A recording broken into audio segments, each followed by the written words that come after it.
hi, Daddy. I was going to call you right before I went to bed. How is it up there in, what does the TV weatherman call it, the high desert? Low desert, high desert, all hospitals are the same, jails. And if you don't get up here soon with my medical records, I'm going to go stir crazy. Now, you're going to have to stay there for at least a couple more weeks, so you might as well just hang in there. I'll be up Saturday with your records, okay? What's all that racket I hear? Are you babysitting that dog again? No, Mrs. Roberts is a little hard of hearing, and obviously her little poodle is on the loose for the upteenth time. Look, I'll see you Saturday, okay? Okay. Love you. I love you, too. Bye.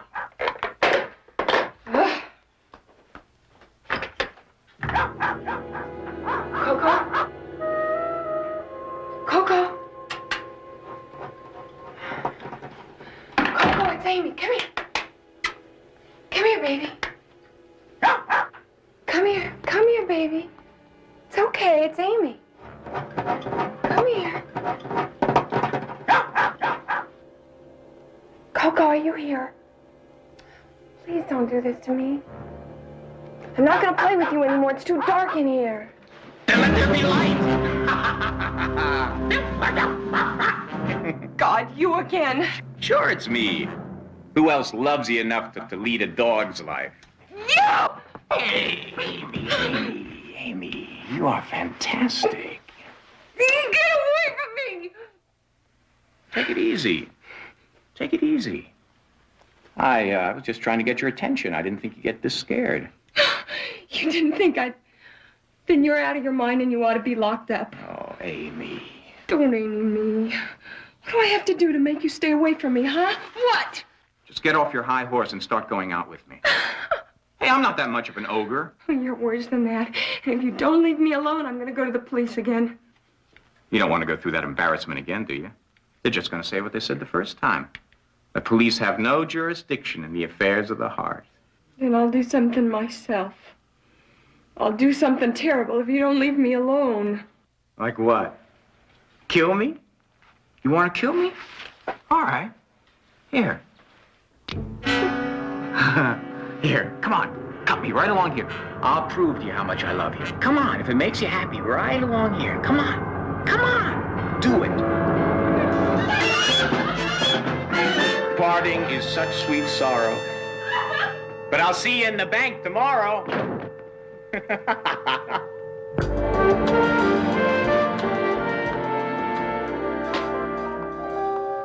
Gotta shake a leg, Betty. That court convenes in 30 minutes. Right. Thank heavens it's Friday so that we can have the weekend to finish up the paperwork before the case resumes on Monday. I think you get that report finished by Monday? No problem at all, Barnaby. I just wish I was going with you, you know? I could try out some of the new angles I've been learning in law school. Well, from my experience in court, I've found that it's better to just show up with facts and let the lawyers trip over the angles. Hello. May we help you? I was hoping to speak to someone about a problem I've got.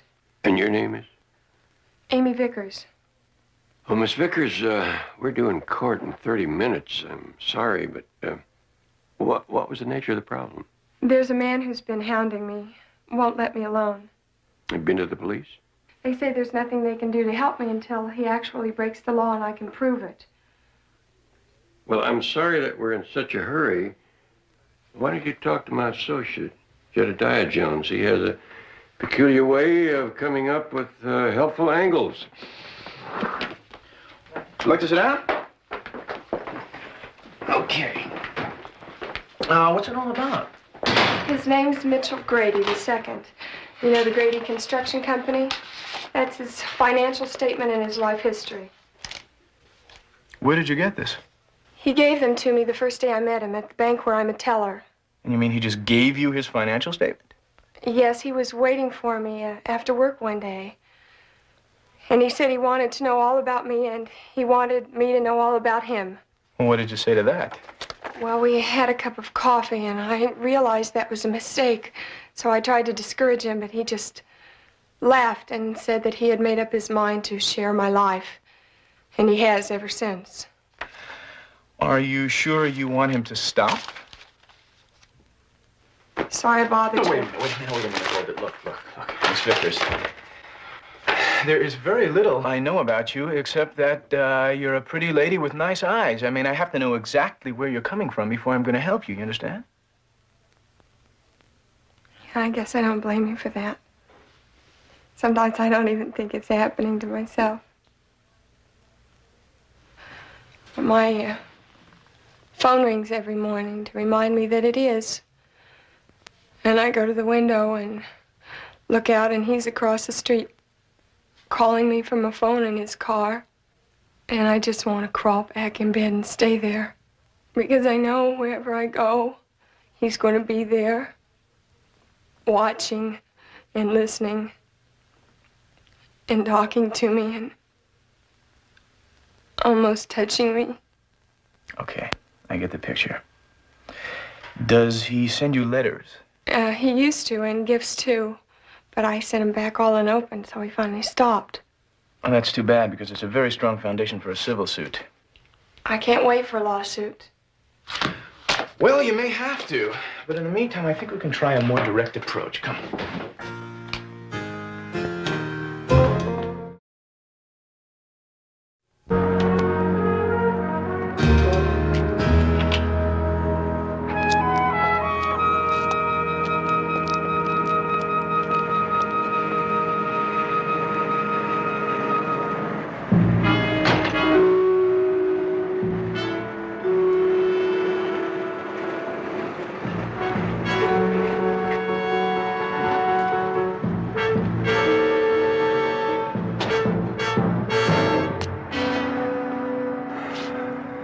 I'm going to be a while if you guys have anything you want to do.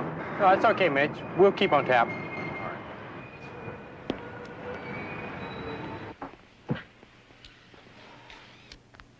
It's 20, 10, 5. Have a good day.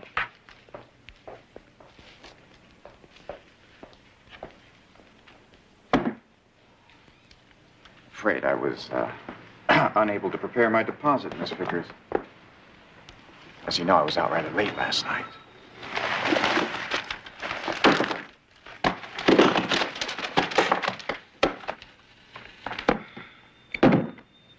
Please don't do this to me. Do what? This is what banks do, isn't it? Taking deposits? Are you telling me you want me to take my money to a different bank? No, that's fine. My business here is going to take some time. I suggest that you try another window. Now, I'm just trying to be helpful. I'd hate to see you lose your job again. So while we're talking, I thought that maybe you could be busy counting my money. Now, you just listen. Because what I'm going to tell you is going to change your life. Up until now, it has been strictly one way between us. All give and no take. Then, last night, when I saw you in that hallway, wearing that nightgown, Stop it. I realized how easy it would be to stop giving and just take. Please, get away from me, please.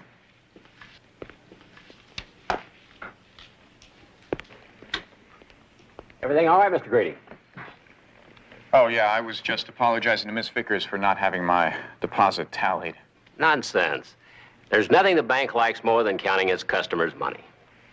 Have you had a chance to take a look at that real estate proposal I gave you yesterday? No, I haven't laid a glove on it yet, but I'll try to get to it this weekend. No hurry. Now, as I was saying, up until now, it has been all tease and no please. But that's going to change next time I get you alone. Your total deposit comes to $1,215.30. That's funny. It's not what I got. You said you hadn't counted it. I'm sorry, but you're just going to have to count it over again. I guess I lost track when your employer was talking to me. Now, as I was saying, just picture the two of us. You and me, up in my cabin. You could be wearing that nightgown that you had on last night. I'm going to be doing this. Come on now. Luis, you're gonna have to take care of him. I'm sorry, Mr. Taylor. I'm not feeling very well.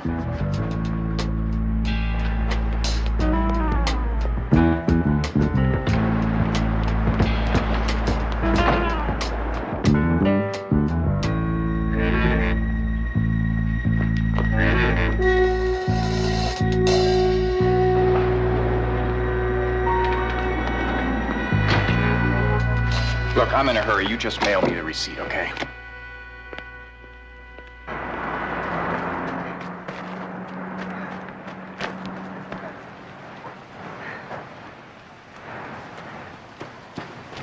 Amy! What did he say to you? I can't repeat it. Not bad, huh? Can't you do something? Amy, we need proof and we need witnesses. Look, we'll figure something out, okay? Okay. She go to the park again? Check. Mitch, you ought to be up to here trucking around after her. Why don't you dump her? Why don't you clean your fingernails, Kurt? So at least people won't know you're a mechanic until you open your mouth.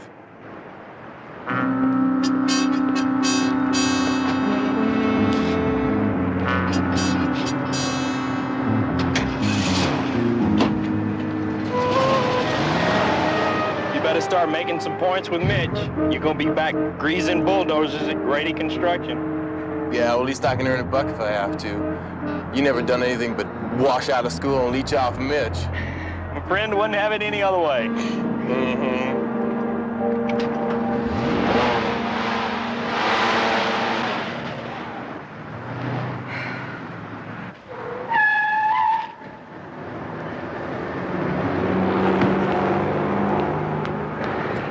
He sees you. What do we do now? I think maybe it's time I talk to him. Who's he? What's he doing here? Name is J.R. Jones. I'm with the Jones Investigative Agency. I think you should know that Miss Vickers is planning to file a civil suit for an injunction against you. Yeah, I suppose that's your idea. Yeah, that's my idea. And in the meantime, if you bother her again, I'll definitely put a stop to it. So why don't you just bug off?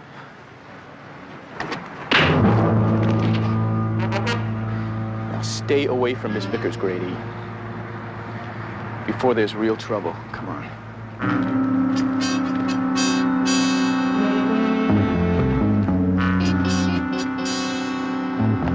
Mitch, you all right? What happened? Who's he? He is some sort of private detective. J.R. Jones. You want us to get him? No. Not now. I will pick the time and I will pick the place.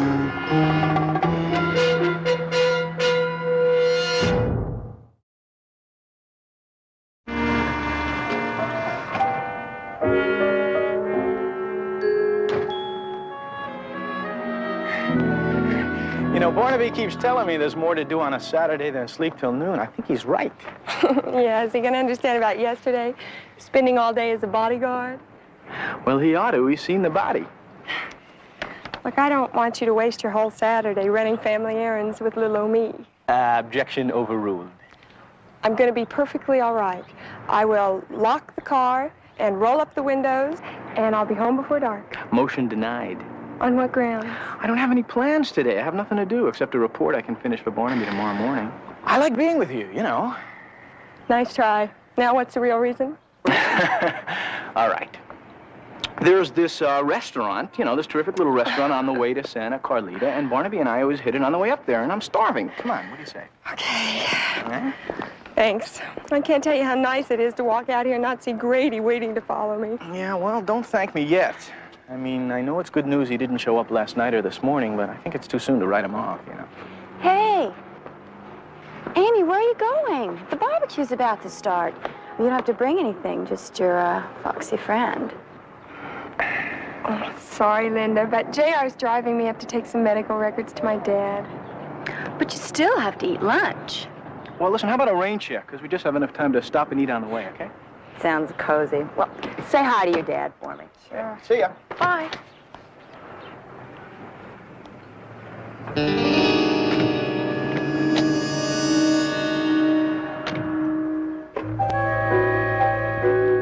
Operator, go ahead on that call, please.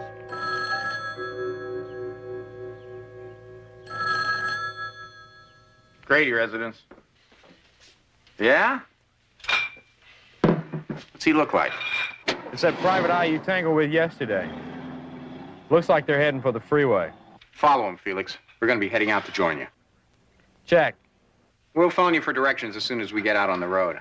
Oh, and Felix, you lose him, And you can park that rig by the side of the road and take the next bus out of town. Sure thing, Grady.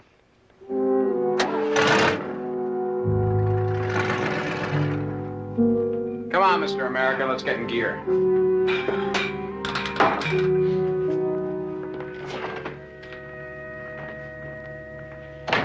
It's not in your office, not in the files. So unlike Jedediah to take an important piece of paper home with him. Of course, he had no idea the client was going to call a meeting for tomorrow morning. As far as he knows, we don't need the report until court convenes on Monday. Well, it looks as though J.R. has decided that this is the one Saturday he is not going to sleep in. The name of that young lady that was in here yesterday, Amy... Amy Vickers, I think she said.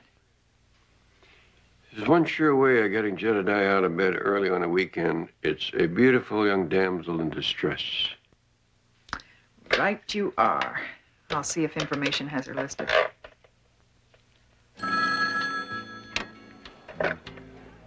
Hello? I wonder, do I have the right place to speak to Amy Vickers? Yeah, you have the right place. Amy lives here, but she's not here right now. Let me have you talk to her girlfriend, Linda Parker. Hey, Linda, want to play 20 questions?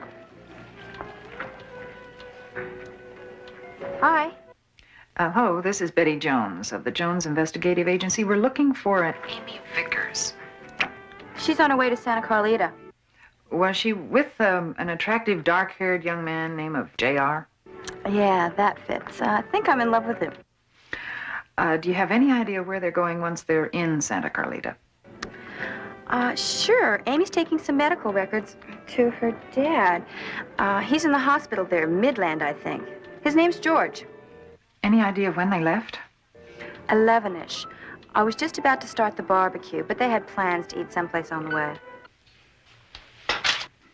Well, thank you very much. You've been most helpful. It's a pleasure.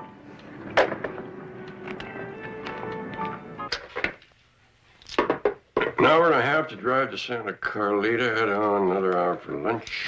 They should be there 1:30. See if you can get Mr. Vickers on the phone at the hospital. Ask him to be good enough to tell Jedediah to call us as soon as he gets there.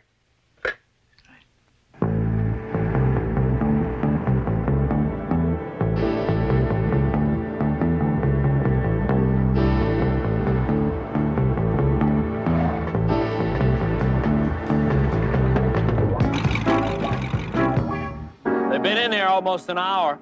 Yeah, I could use some lunch myself. Later, when you've earned it.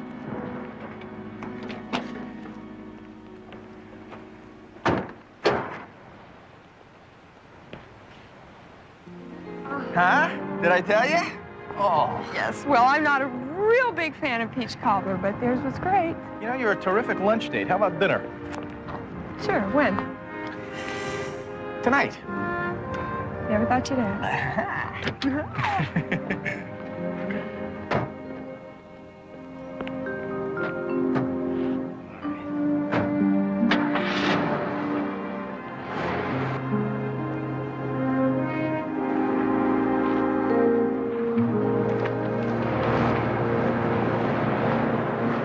Come on.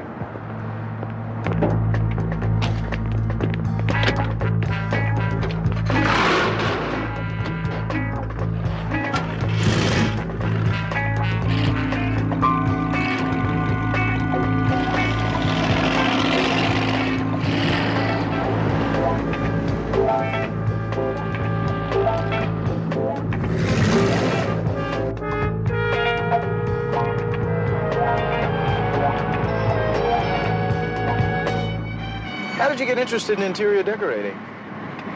The houses I grew up in. Fancy, huh? Early basic, especially after my mother died. Between me and his work, my dad didn't have too much time for frills. How long till you get your degree? 1 more year. Sort of slow going when you have to work days. What's the matter? Don't panic, but we've got company. Oh, Grady, I don't believe it!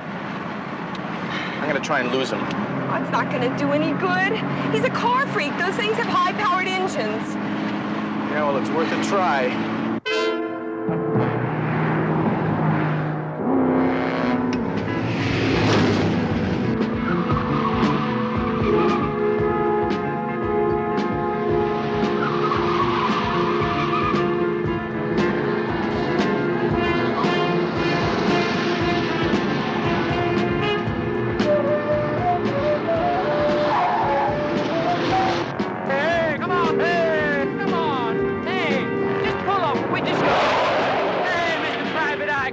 on. Hey, we're not gonna harm you.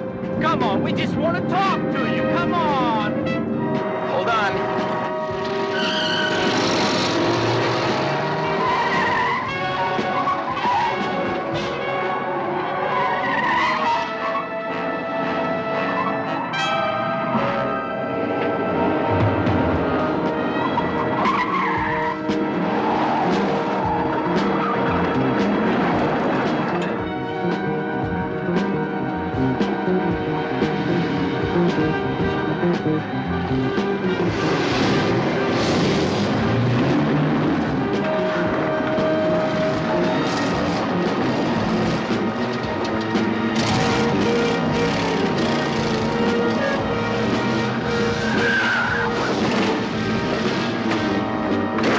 You all right? JR, no! Look, they want action, they're gonna get it. Hey, come on. Hey! Come on, boy. I think you want some piece of me here. Listen, there's 3 of them. I saw a cabin coming up the road over that way someplace. If we can get there, we can call the police. Please? Please? All right, let's go. Come on.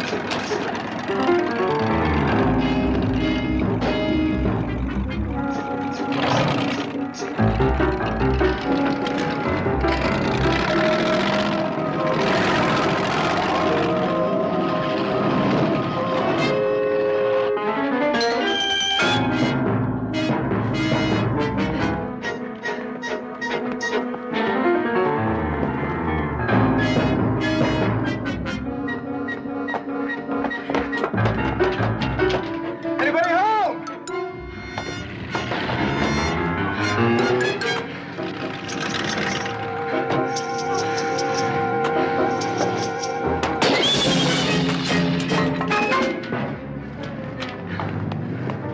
See if that phone works. That works. All right. Call the operator. Ask for the sheriff. Grady stepped over the line. He's breaking laws now. Operator, give me the sheriff.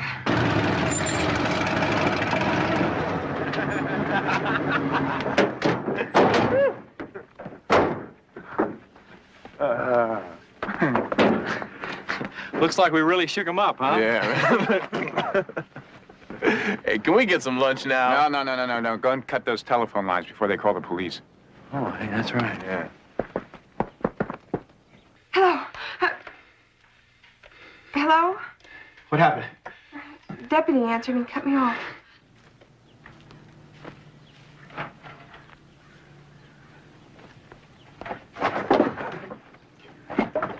Hello, Sheriff. Listen, we're in this cabin by Santa Carlita, and there are 3 men who are after us. Hello? Hello? Cut us off. No. The line is dead. One of Grady's guys got it.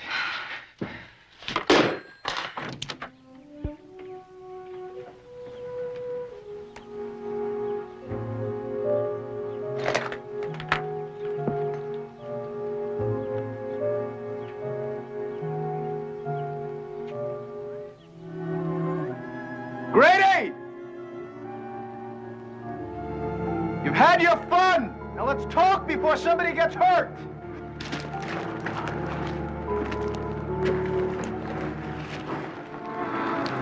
So what do we do now? Anything we want to do. Why don't we split? If you knew anything about military history, you'd know that the best generals never retreated when they had the advantage. Right. What if they got a call off to the cops before we pulled the wire out? Don't be stupid. If they had, our friend Jones wouldn't be so anxious to talk. Nah. Can't you see? This is the perfect place, and this is the perfect time.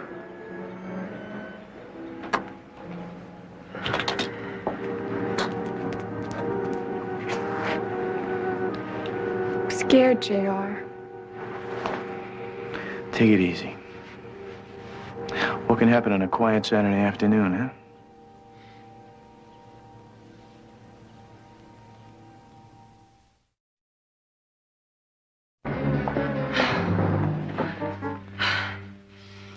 He's insane. He's never gonna let us go.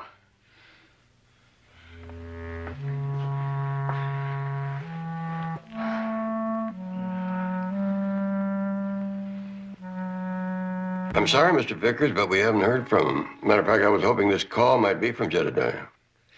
As I told your secretary earlier, Amy said she'd be here at 1:30, and it's now almost 3. Well, maybe they stopped to admire the view. You know, young people sometimes lose track of time.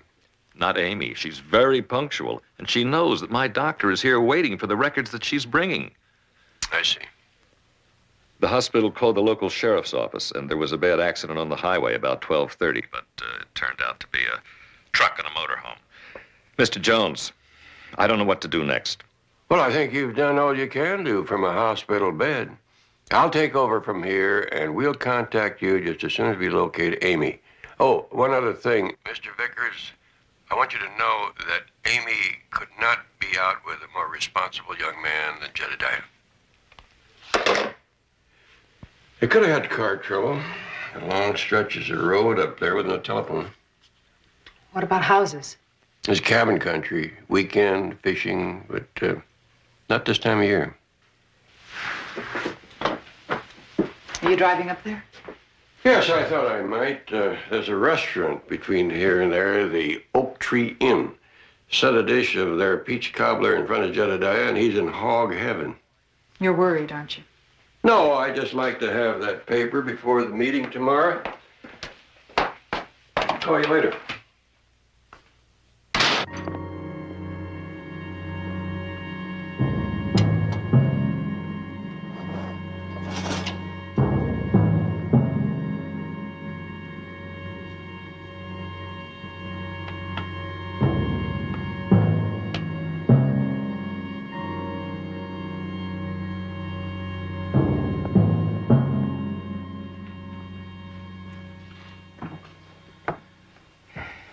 Might as well forget it. I'm not going to leave you here alone with him. Amy, look, we've got to play percentages here. Now, if they see you get away, they'll know you're coming back with the police. They're not going to hang around here chasing me. And what if they catch you? What if it gets dark while we sit here arguing? I asked you first. You know what to do.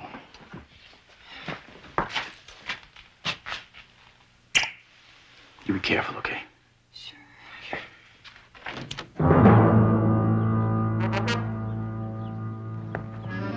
Here goes Jones. Get him!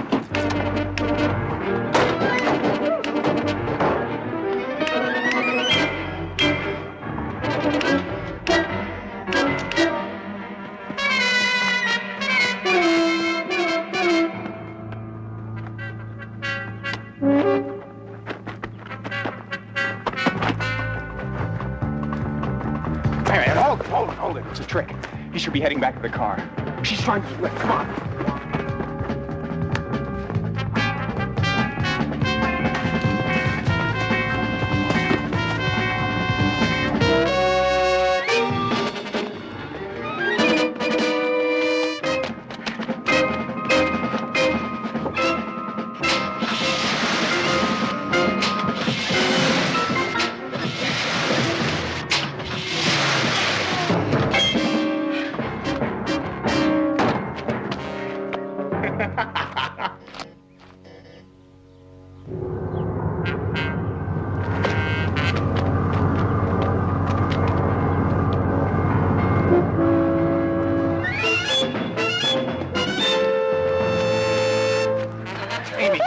It's me.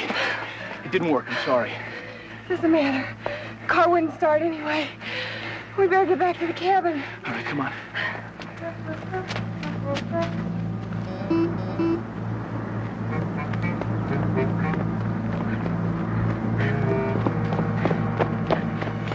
Hold it! All right, look. So far, it's all been for laughs, but the joke is over. Now, you keep this up and somebody gets hurt, you're going to be facing prison sentences. Maybe you're right. So why don't you run off like a good little boy and let me drive the lady home? Nobody touches this girl. You can't take all three of us, even with a knife. Stay away from her. Just stay away from her. Go on. Go on. No. Felix, get the carbine in the work rig. There's a box of ammo there, too.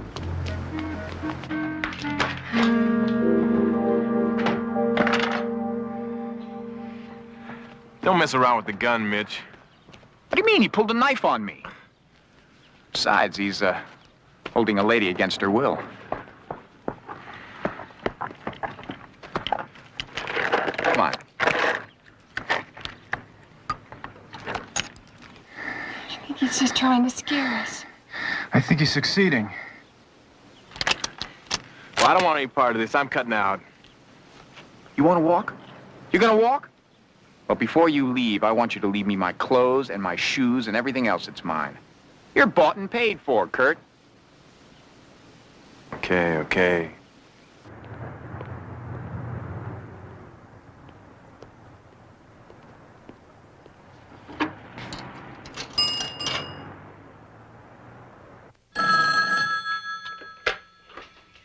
Barnaby Jones Investigations. May I help you? Hello, Betty. I'm at the restaurant. One of the waitresses here recognized Jedediah from his picture. She said that he and Amy left here at 1 o'clock. Have you heard from Amy's father? No, I've just talked to the doctor. They've had no word. And he said that the anxiety is not helping Mr. Vickers' condition. Oh, that's a shame. Well, at least I've narrowed it down to the 15 miles between here and the hospital. Maybe when I see him, I'll have some good news for him. Oh, I hope so. Please call me the minute you find them. Yes, I will.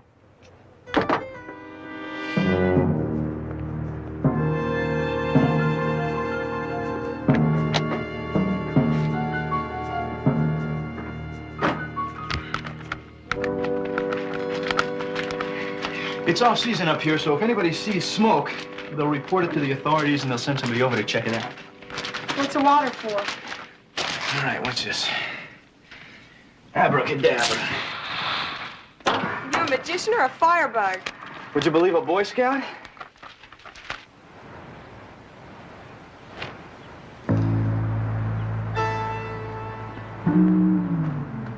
Go get me a blanket.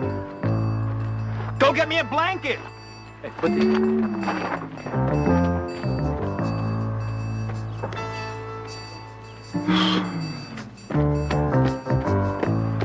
Put it up in the chimney. Come on, come on.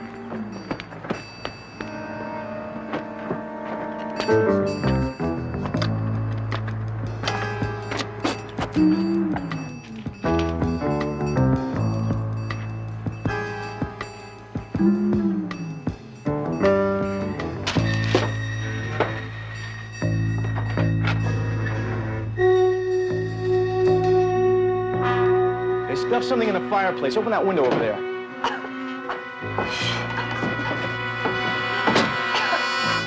Well, there goes our signal. Well, if Grady saw it, maybe somebody else did.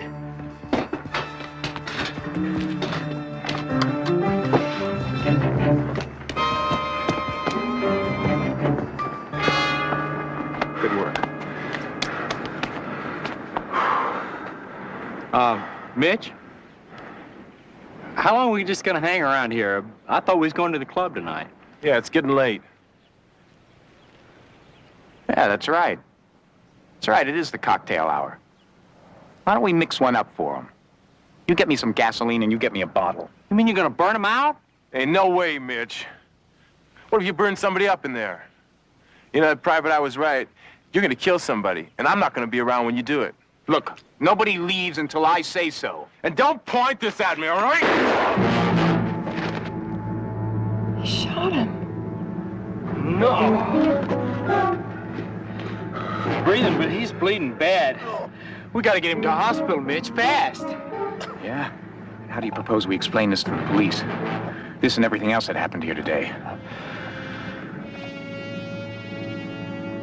Look, he might die in the hospital anyway. We could say it was an accident. Yeah, what about them? They saw it all.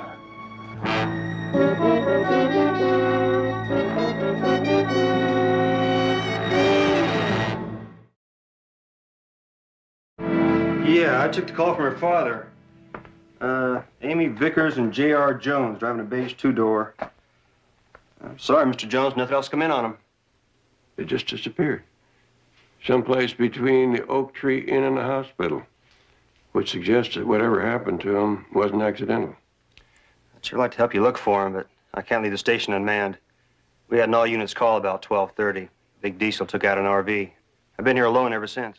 Deputy, I'm grasping at straws, but did you by any chance receive any strange or somewhat unusual calls or reports during the day? Anything even a little bit out of line? We get all kinds of calls. Here, look for yourself. Something you might call unusual, we might write off as a crank call or so on.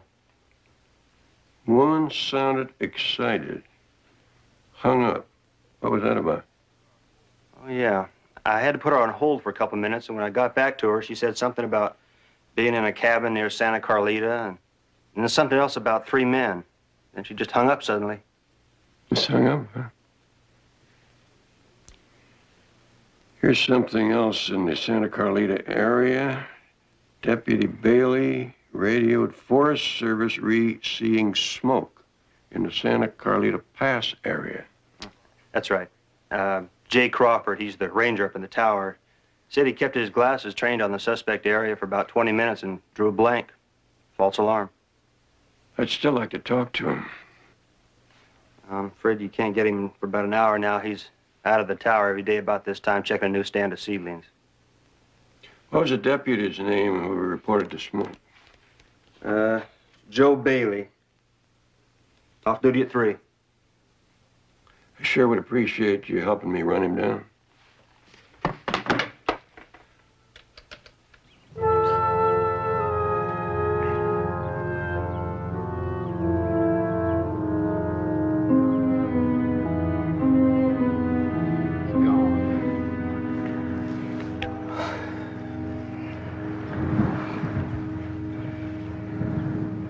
Oh, no. The guy they shot's dead. That means Grady's a killer now, because he didn't even try to get medical help. And he knows we saw it.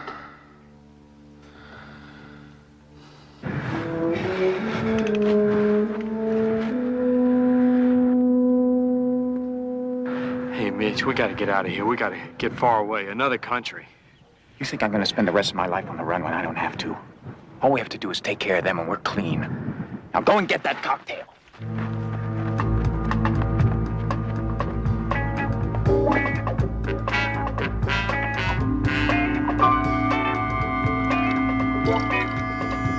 All right, look, don't ask questions. Just go into the bedroom, get some blankets, bring them to the kitchen, okay?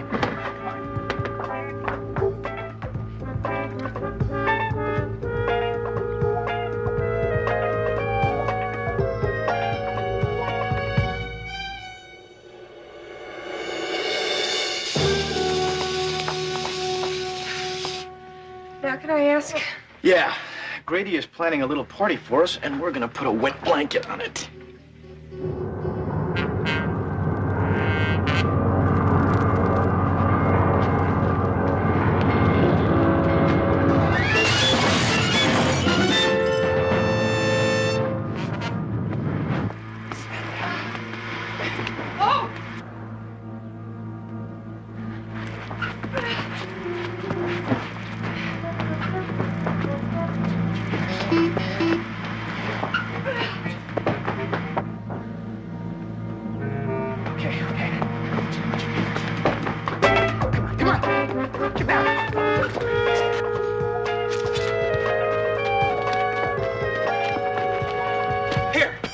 Fill this up. Fill up another bottle. Come on, hurry up! I think they're going to try and do it again. I know it, okay. Calm down, now listen. Stay very low. They're gonna shoot at anything that moves. Go into the bedroom, get me some pillows, a belt, a rope, anything that ties. Go on.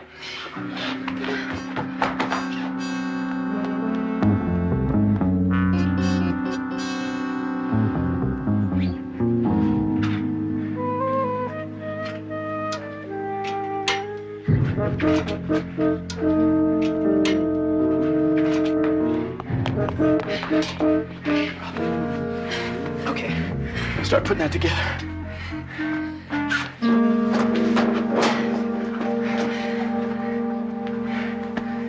Thank you, Deputy, and I'll get back to you if I find out what the smoke was about. Can you give me a location on the Wilson cabin? Sure. It's about 8 miles back down the highway. I'll mark it for you on the map. But even if someone's up there, building a fire in the middle of the day just doesn't make sense. It does if they were trying to attract attention.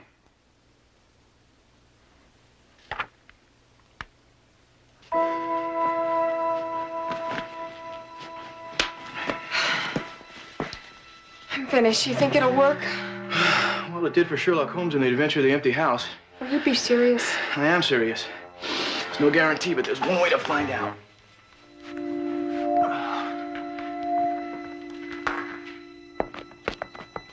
Come on, come on. What took you so long? I had to find a bottle. All right, now look, I want you to throw it. Oh, no, All right. You want to do the shooting? All right, then you throw it, so I can be ready when they start fighting the fire. Hey, it looks like our friend Jones is getting a little bit careless. All right, there he goes. Get ready. Please be careful. I will.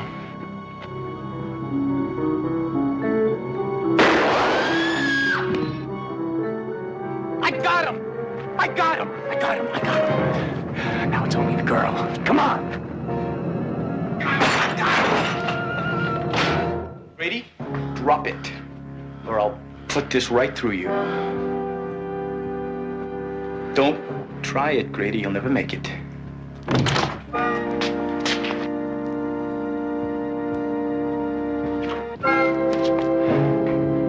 Grady, give me the rifle, but first.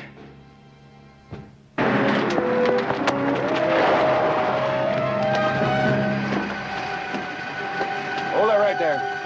Just don't shoot. Please don't shoot.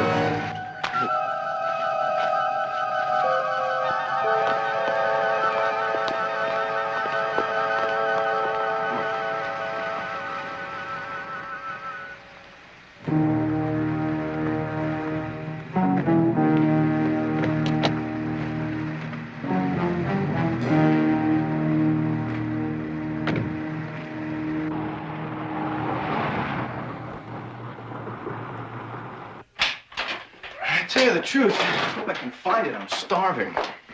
How the two of you can think of dinner after what you've been through today is beyond me.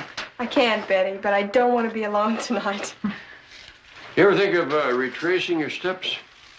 All right. Let me see. I was holding the papers in my hand. I was talking to Amy, and she, Oh, those papers. They're under the blotter here on your desk, JR. Oh, that's right. Your desk. Wonder why we never thought of looking on Jedediah's desk. Isn't that funny? That's the one place we didn't look. Okay, guys, give me a break. Amy, look, I have something to tell you. This isn't my desk. It's Barnaby's desk. I guess I just use it to get your attention. Well, you've got it. And divided.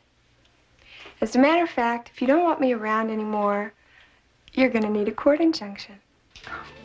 Court injunction. Well, let's see. You don't have any of those, huh?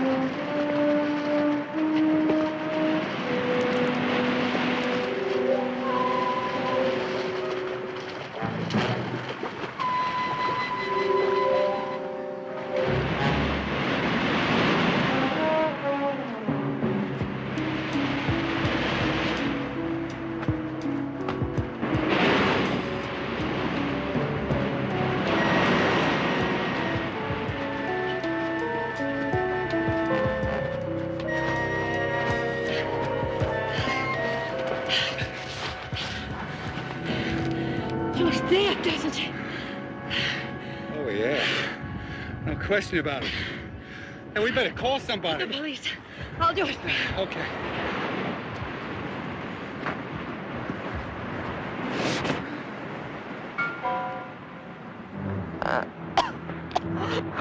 Mary Ellen. What'd you say? Mary Ellen. Something hold it under. What could do that? Sank. Hold it down. It sank. Sank.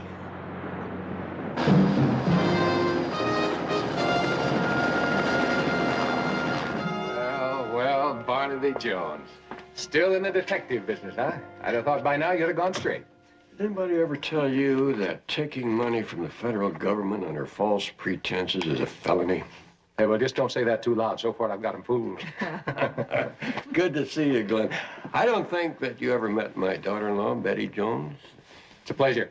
Glenn Wilcox, he heads up intelligence and law enforcement for the Coast Guard here in Southern California. That's a big job. Hey, please, sit down. Thank you. Well, California's Meridian called my office, said you would be investigating. I guess you're getting some claims from those mysterious yacht disappearances? Yeah, about $500,000 worth up to now. I'm interested in learning what the Coast Guard position is on those missing boats. Well, we think they're hijacked, Barnaby, and then used for smuggling dope up from South America or Mexico. Well, what about the boat owners and their crews? Assumed murdered at sea. No bodies recovered. Here's where it's all happening. Now, here we are, and here's the U.S.-Mexican border. Now, right here in this area, between the San Clemente Islands, the Coronadas, and the San Martin Island, 8 pleasure yachts have disappeared in the last 11 months. It's what some people are beginning to refer to as the Coronada Triangle. Oh, as in Bermuda Triangle? Where all those boats have been vanishing for years without a trace? I mean, no wreckage, no survivors, no clues? Only I find it hard to buy a supernatural legend as an answer. I don't know. They still haven't been able to absolutely disprove flying saucers yet. I grant you, Betty, the occult is more intriguing, but I'm with Glenn here. I'll hold out for something more tangible. Well, we do have one lead. It's just a name, really. A yacht salesman. He's a member of the Southport Yacht Club here in San Diego Harbor. Southport. California Meridian insures several boats there, including 2 that disappeared. Right. And those boats, among others, had new crewmen on board, all recommended by this same yacht salesman, Sheldon Lloyd. Think they were plants? It's a possibility. Excuse me. Commander Wilcox. Another one. When? The Mary Ellen, huh? She sank. How did it happen? You're kidding. Mm-hmm. All right, what was her name? Right. You give me a full report as soon as possible. You did say the Mary Ellen. Yes. Barnaby, I'm sure I saw that name on the list of insured ships. You happen to remember the owner's name? I'm afraid not. Sheldon Lloyd. Your yacht salesman? Went down with his boat. Oh, there goes your one and only lead. Now, hold on. How do you know the Mary Ellen sank? Could have been hijacked. Because for the first time, we have a survivor, a girl. And she claims that the Mary Ellen was pulled under the water in a calm sea by some mysterious force. Her name is Dawn Carlson. Sheldon Lloyd had taken her into Mexican waters for a weekend of fishing on his boat. We were coming back from San Diego. The sun had just dipped down below the water.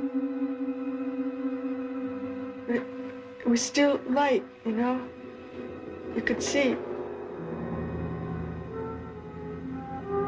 It was calm. No wind.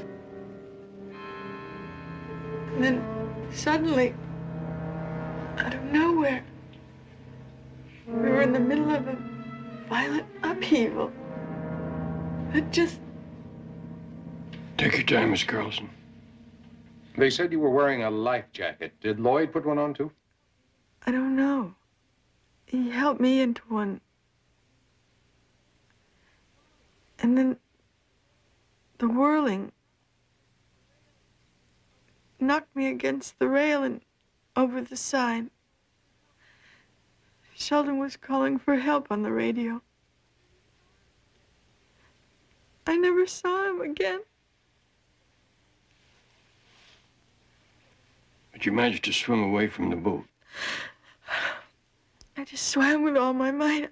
Swam. But you did see the Mary Ellen again. It was spinning. Faster and faster, like in a big whirlpool. A giant whirlpool that sucked it under. It never came up again. Sheldon was... Can't that be enough for now? For now.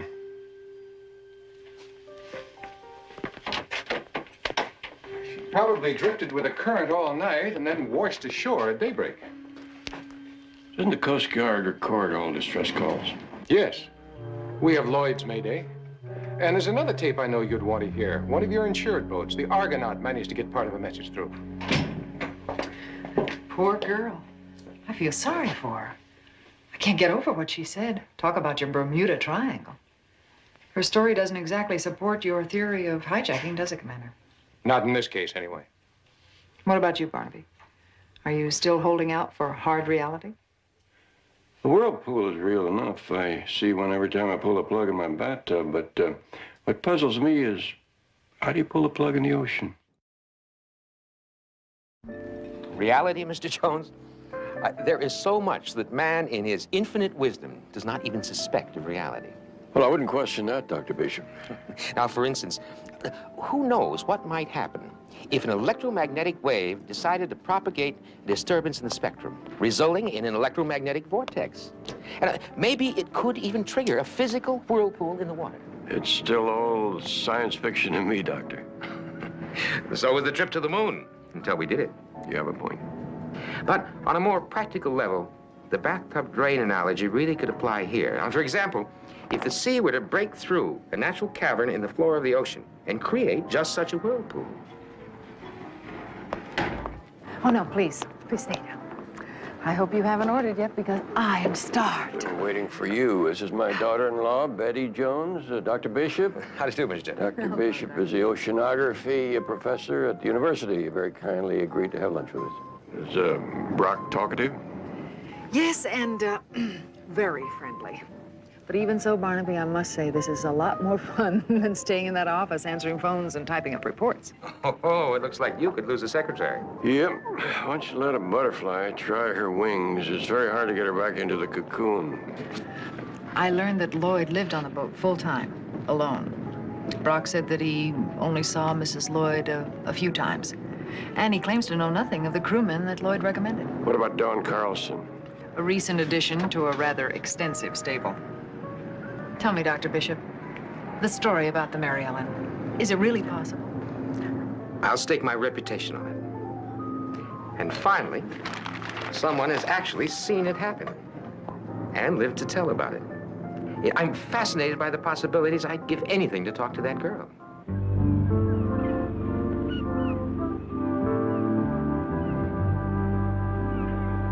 You think that's gonna do it? Won't take long, Mr. Lloyd. Sign painter's coming to put the new name on. As soon as you come up with one. Well, call her Fair Lady. Shelley.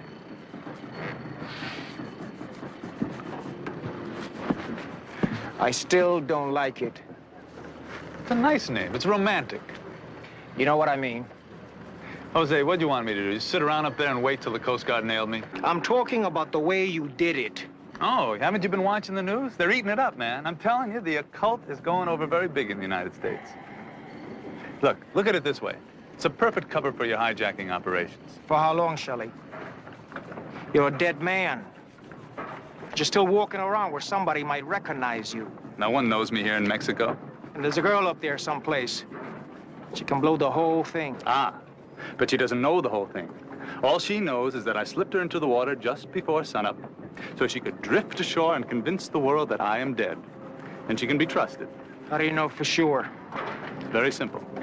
The lady loves me. She's dangerous. And so are you. All right, now before you pursue this line of thinking any further, I want you to remember just who it is who is setting up the boats for you to hijack and just who is the buyer connection for your dope. All right, amigo. Of course I need you. Even now, there's a truckload on its way. We'll need another boat as soon as possible. Well, you're going to get it. I'll see you later.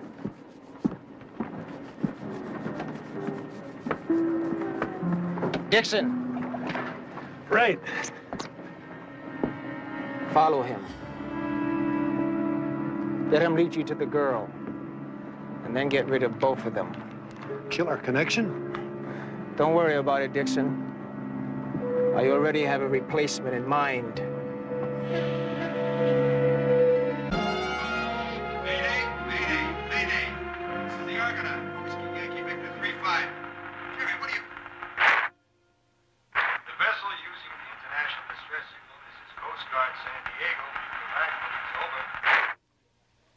Jerry, the man referred to in that message, is the name of the crewman Sheldon Lloyd recommended to your policyholder. Now, if we just knew for sure what the sender intended to say. I don't know what would distract a man who was already calling for help unless it was a more immediate threat to his life. Which is why we questioned Lloyd. Now, he did more talking on this tape than he ever did with me. All right. This is Lloyd? Yes.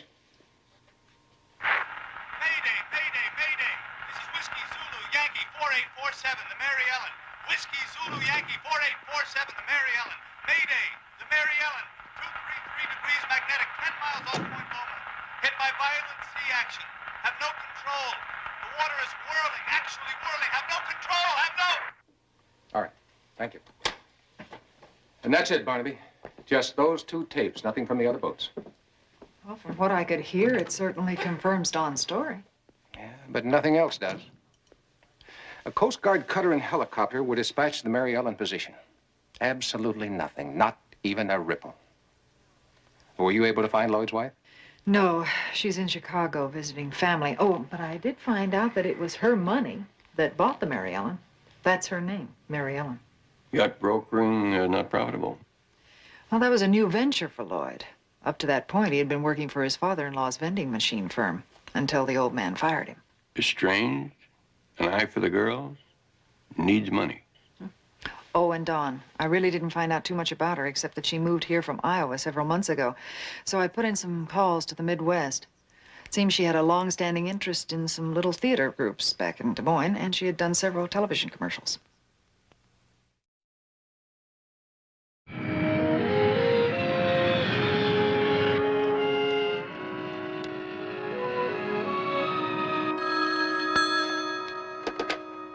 Hello? Hi, baby. Shell. Hold it. No names, just listen. The lookout point. I want you to meet me there in 1 hour. 1 hour exactly. Okay? Okay. How are you feeling? Fine. I'm just feeling fine. Up to answering a few questions? Look, if you don't mind, I'm all talked out. We listened to a recording of the Mayday from the Mary Ellen. It was just as you said. You know, Miss Carlson, I don't understand how your friend Mr. Lloyd could have gotten off such a long message when only one of the other 8 boats that are missing was ever heard from, and their message was just a few words. I don't understand why you're asking me this. You could see the whirlpool coming. I wonder why they couldn't. I don't know about them. All I know is what happened to me. All right, let's talk about you. Haven't we already done that? Just enough to puzzle me, Miss Carlson. I don't understand how a wisp of a girl like you could get herself out of a giant whirlpool when a big boat with 2 powerful engines couldn't. I don't know. I don't remember. I just did it. You must have swum very hard. Yes, I swam. Real hard. And what makes you so smart? How do you know there isn't some law of physics that says that a small person can do a thing like that better than a big boat? Well, I don't know for sure. Well, then why are you doing this to me? She has been through an ordeal, Barnaby. No question about that. Well, see you later, Miss Carlson.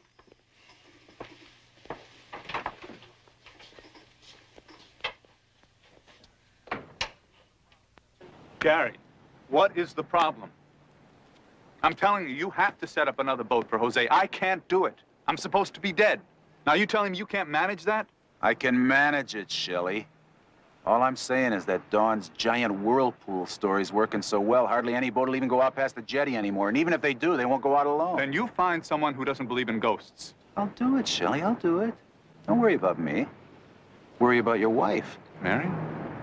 Is she back already? What'd you expect? She's a bereaved widow. Well, I really don't know how I can help you, Mr. Jones. Well, Mrs. Lloyd, I have some serious questions about what happened to the married couple. You like something? Yes, I have a feeling I'm going to need a drink. Vodka, rocks, please, with a twist. Well, let's get Dawn Carlson out of the way first, shall we? You knew about her before? For about 3 months. She cinched an already pending split up. 3 months. Wonder what your friend Brock would have to say about that. Gary Brock? Yes, do you know him? All too well, I'm afraid. Oh, brother, what a con job I got. Among other things, Gary Brock told me that he'd only seen you a couple of times. A couple of times a week. He and Sheldon used to have meetings at our home. What about? I was never allowed to know. That's what the last Donnybrook was about. Gary Brock and the weird people he'd bring around. Weird? How? Unsavory's a better word, really. They were supposed to be crewmen looking for a berth. That never explained why money always changed hands. Neither would Sheldon. So, he went to live on the boat. And then came the dawn. You don't think he's dead, do you? Not after what you just told us. Mrs. Lloyd, for your own safety, I wouldn't talk to anyone else about this. You see, when a boat is hijacked, it involves not only drug running, but murder. Wholesale murder. Would you excuse us, please?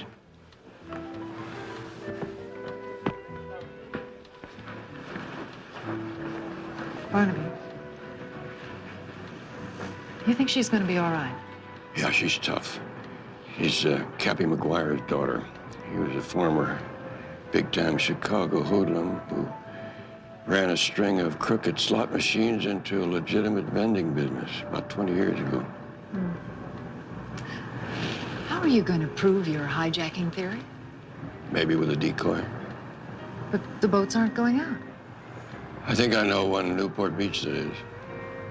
We'll need Jedediah's help, and we better make sure that Dawn Carlson doesn't disappear.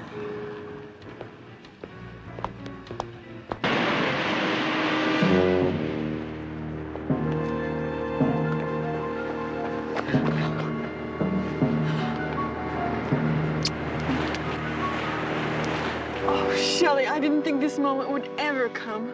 All the questions. I've told the story so many times, I was beginning to mourn your passing. But it's all over now. You're here, and there's nothing to stop us. Shelley, it is all right, isn't it? You do have a way of getting us out of the country.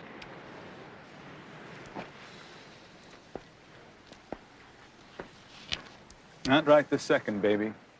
But you said just as soon as you came back from Mexico. Listen, honey.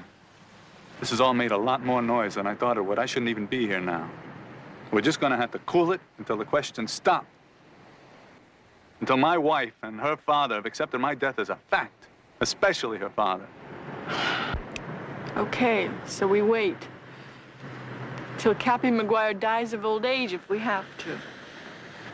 That's my baby.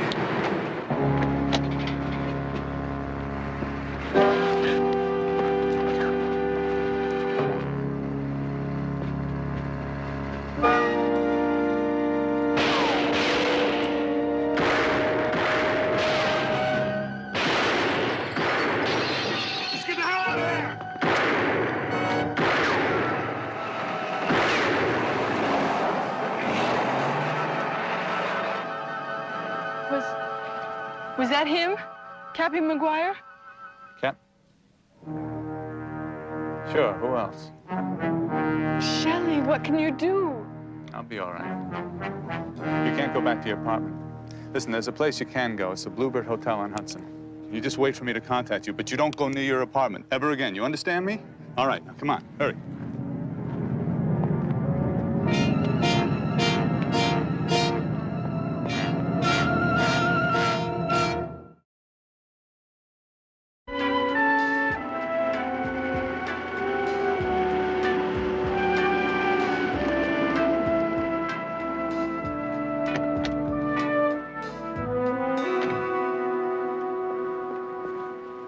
Barnaby, Dawn slipped out of the hospital. She's disappeared.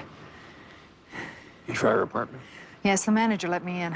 I don't think she even made a quick stop there. I mean, everything had a normal look about it. The bed was made, clothes were still in the closet. The dishes were clean in the sink except for a little doggy dish. She had a dog? A poodle. But the manager said that he hasn't seen it for several days. It got sick. Maybe she took it to a vet. If we can find a vet, maybe we can find her. I think she's a key to Lloyd. Barnaby, you think that's it? That's it.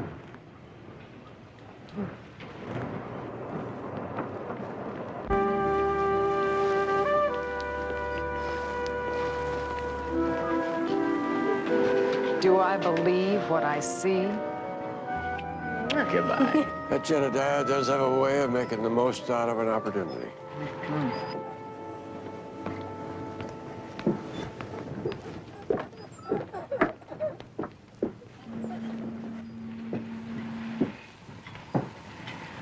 Where did you get the outfit? Well, it's the latest in yachting attire, the salesman said. Oh, by the way, I sent the bill to the office. Well, I had to have something to match the boat. Just don't overplay the part, Jedediah. The third slip on the right, washing the boat. That's your man. Got it. Watch this.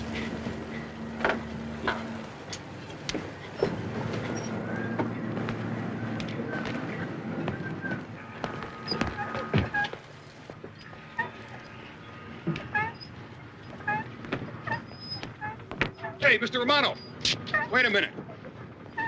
Look, I told you I'd bring you as far as San Diego, but that's it. No Mexico. Oh, come on. You're not going to let that Coronado Triangle jive scare you, are you? Hell, I ain't.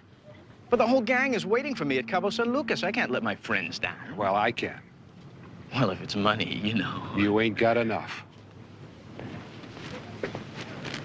Well, Dad has.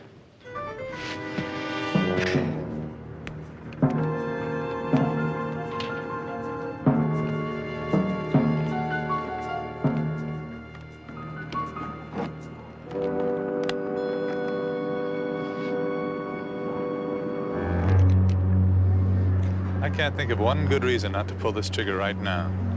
Can you? What happened was a misunderstanding. Sure. So's this. My men heard you say something about you leaving the country. It sounded like a double cross to them. Of course we're leaving the country. As soon as this job is finished, how can we stay? I'm supposed to be dead. They didn't use their heads. If they were as smart as you or me, we'd be working for them, right? This is a dangerous business we're in, amigo. Tell me. And tell your friends to stay in front of me from now on. I'll deal with them. You better do that, Jose.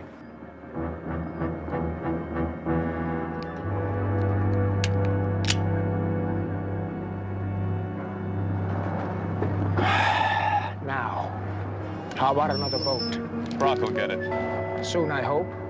We'll have the fair lady loaded today. Stuff's in already? We'll transfer the cargo at sea, and your new boat will deliver it to your connection. All right. I'll wait here until Brock calls. Okay.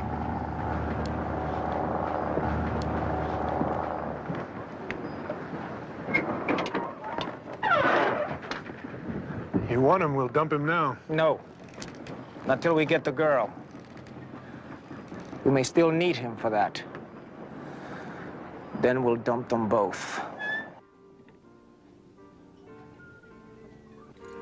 Chicken skippers! Now, one man here with the guts to take me to Cabo San Lucas? I mean, it isn't exactly China, you know. It's just to the tip of Baja. Your key, sir, she's all ready to go. Go?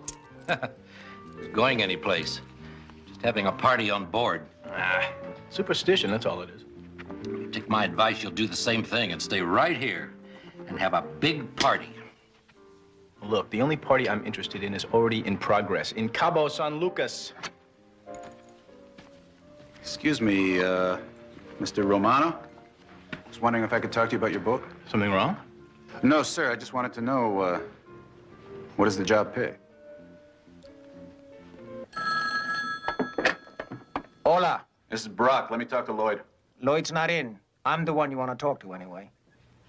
We're all set. We got a 60-foot, all-white flybridge diesel trawler. We should be away by daybreak. We'll rendezvous at the 60-mile bank. Can you get me an ETA? No, not yet. I'll call you underway. Channel 70. You got a code name? Santana. Santana, okay. Brock. Got a proposition for you. I'll just bet you have. Lloyd's all finished here. You need a replacement, right? You're pretty sure of yourself. I do most of the work anyway. And who else knows his connection? All right, Brock. We'll make a deal. You can start now with Lloyd's girl. I want you to bring her along. All right, if I can find her. You better. She knows too much. Look, I wanted to get away from all the questions, the reporters. That's why I came here. Was that so urgent you couldn't even stop by your apartment? How do you know I didn't? I was there, Don. The manager let me in. Oh, by the way, the vet says that your poodle is well on his way to recovery. Dawn, we don't think that you are hiding from reporters. We also don't think that Sheldon Lloyd is dead. But he is. He had to disappear before the Coast Guard tied him to that yacht hijacking. To what? Hijacking. Drug running, murder. No. You're wrong. Wrong. That's the reason you concocted that big story about the giant whirlpool, isn't it? No, that wasn't what...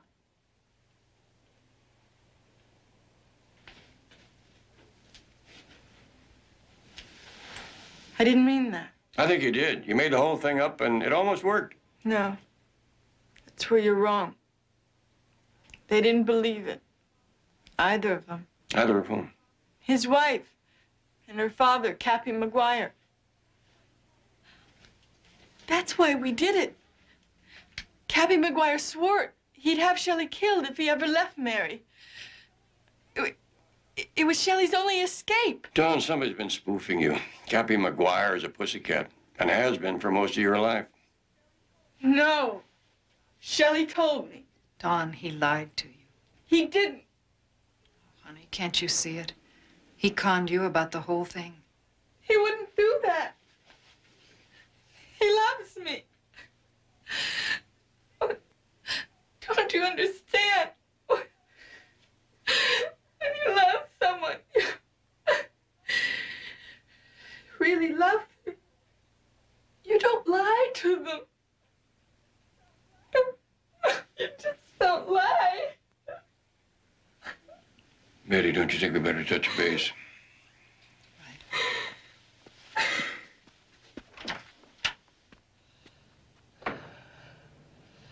I'm sorry, Mr. Jones. Dawn, we have got to stop Lloyd, and you can help us. Help you. Now, wait. We're convinced that you're not one of the gang. And neither is Shelley. And if he is involved in any way, it's because he's being forced. And whatever he told me, it's to protect me. How could you believe that? I told you. He loves me.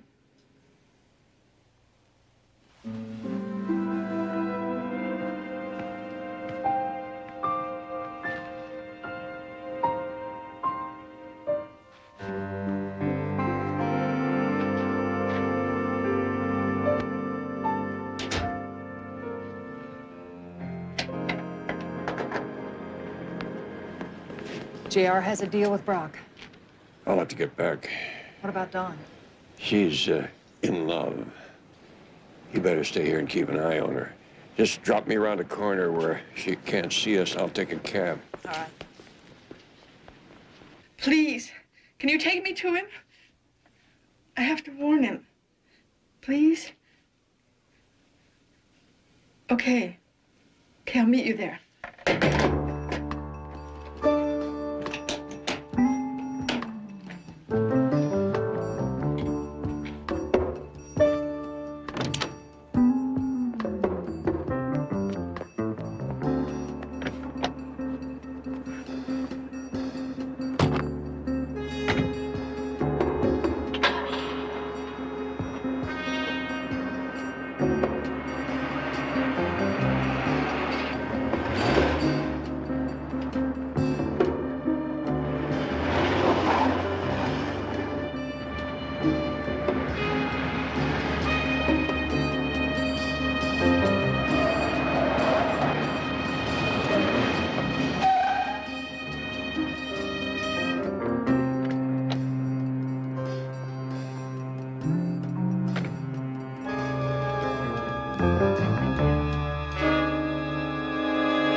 Okay, turn us loose.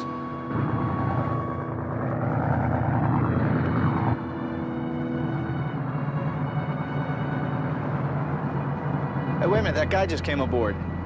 Sure, we needed a crew. I was lucky to get her. What do you mean, it's a girl?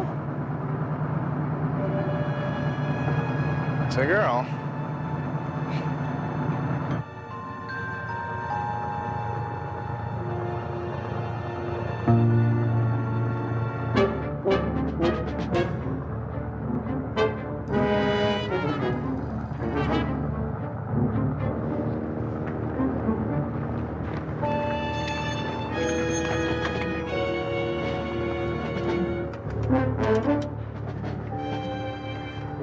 Lieutenant Commander Glenn Wilcox, please. You know, I sure wish you'd told me she was coming aboard.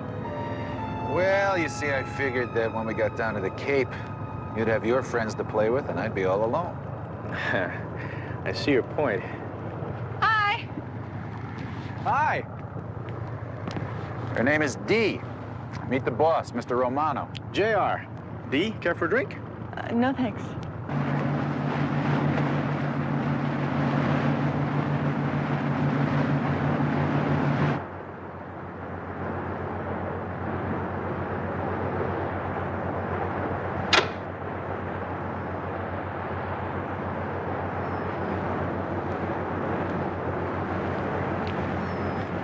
Not too many girls in this line of work, are there? I like the sea. It's a natural high. Hey, you're lucky. I gotta do it this way. Cheers. You got a last name? I don't know. Maybe I forget. Well, oh, that's gold. Ooh. I'm gonna go downstairs and change. I'll see you later. Woo.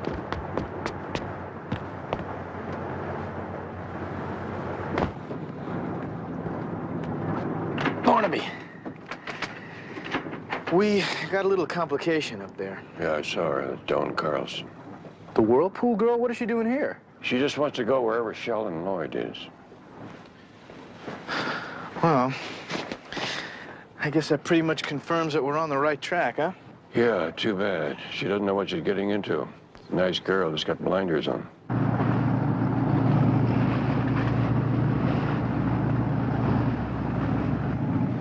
We should be there about 10:30. You ought to be calling us. It's about time for little Lord Fauntleroy to show up and start getting in the way. Why don't you go on down below, keep him company for a while? Hey, smile. You're gonna see your man in a little while. Yeah.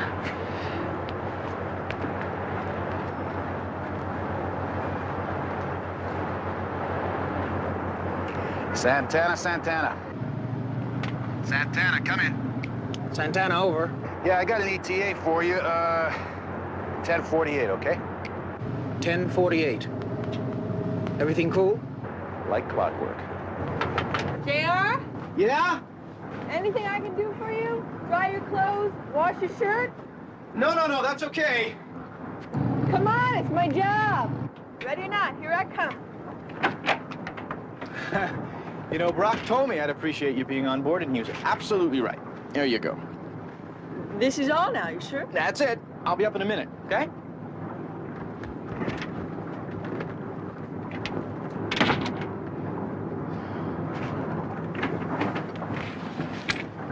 The latch caught. I hope she didn't see me. Gary, Yeah? does JR have a chick stashed aboard? Chick? No, what? It's probably just my imagination, but I thought I saw the bow cabin door close like somebody was in there. No, there's just the three of us. She's on automatic pilot. Keep an eye on her for a minute, will you? Hey, boss. Gotta make a pit stop. Fine.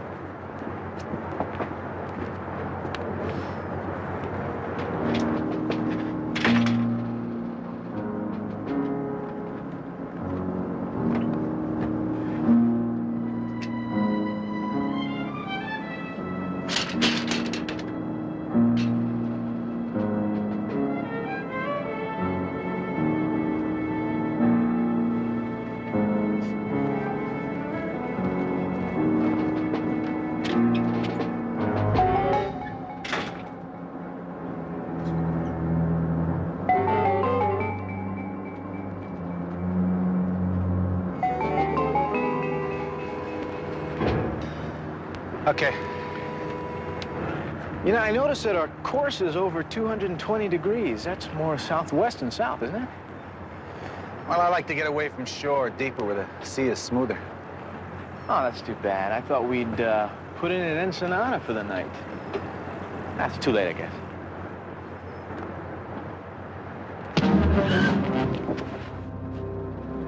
Hey, Don, didn't I promise to get you back with Shelley? When he wakes up, you and Shelley will be holding hands on the Mary Ellen.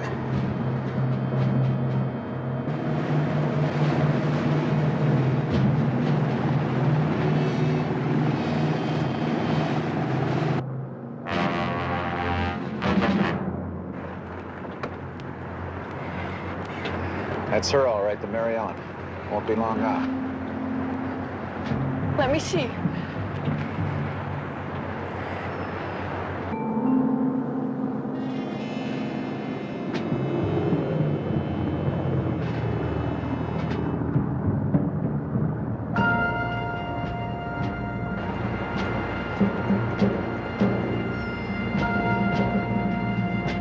I think I see Shelley. Look. Mr. Jones! Move, Don! Move! All right. That's it. I got on the deck now.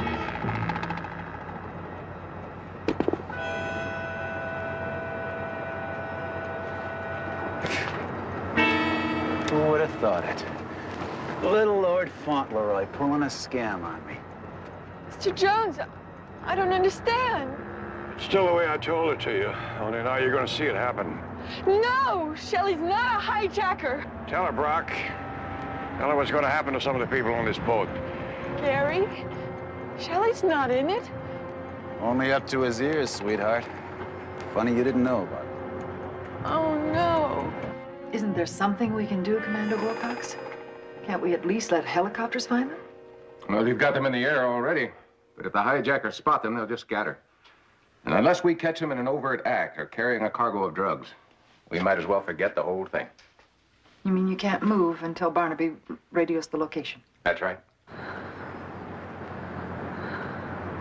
I'm so sorry I didn't listen to you, Mr. Jones. I could have helped you, and I didn't. All right, break it up. Come on, move it over there. Come on. Looks like we're going into the fourth quarter, Barnaby. Maybe we can get a tie and go into overtime. Not you, sweetheart. I got orders to deliver you alive.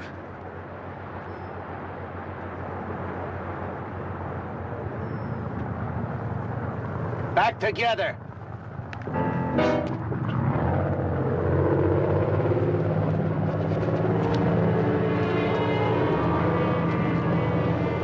Get your hands up!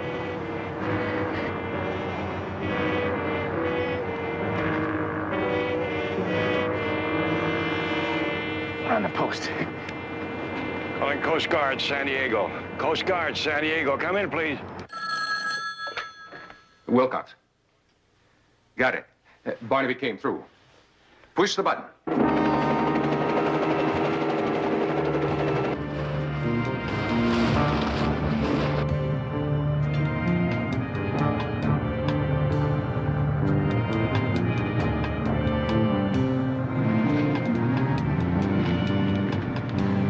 What the hell? There's another man on board. I think they got Brock. Bring us alongside. Fast. That's Dawn. What the hell is she doing there? I said bring us alongside. Move.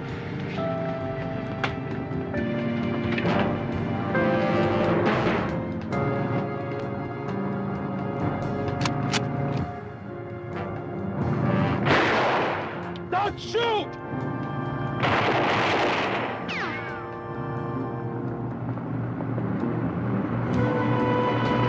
Jose! Let's get out of here.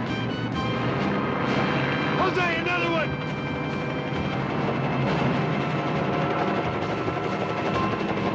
They got us locked in. We got no place to go. Let's stop the jump. Let's stop it now. It's too late, Jose!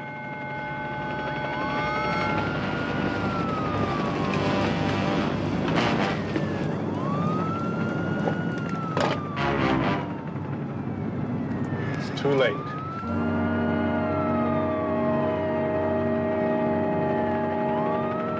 Looks like we got that overtime after all. Yep, also known as sudden death. That's just for the losers, Jedediah. Just for the losers. That doesn't have to include you, Dawn. Just give it time, you'll see. You're a winner.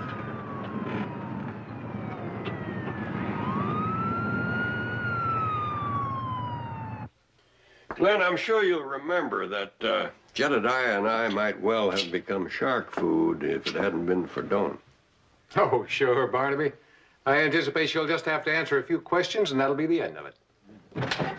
Listen, Skipper would like to get an early start, so if it's okay with you, I'd like to welcome you common folks to the overwhelmingly wealthy world of J.R. Romano. Oh, it is such a beautiful boat. Yacht. Oh, right, yacht. The only trouble with going back on it is that it returns me to my world of typing reports and answering phones. Oh, well. I do hope we see you again, Don. Oh, you will. I'm moving to L.A. just as soon as they cut me loose. Oh, I bet you're going to pursue your acting career, hmm? Yeah. Mr. Jones kind of talked me into it. All I said was, after your performance here in San Diego, no one could ever say you don't have talent. You know, nobody said anything about my performance here. Oh, I'm sorry, Jedediah. I didn't know you were acting.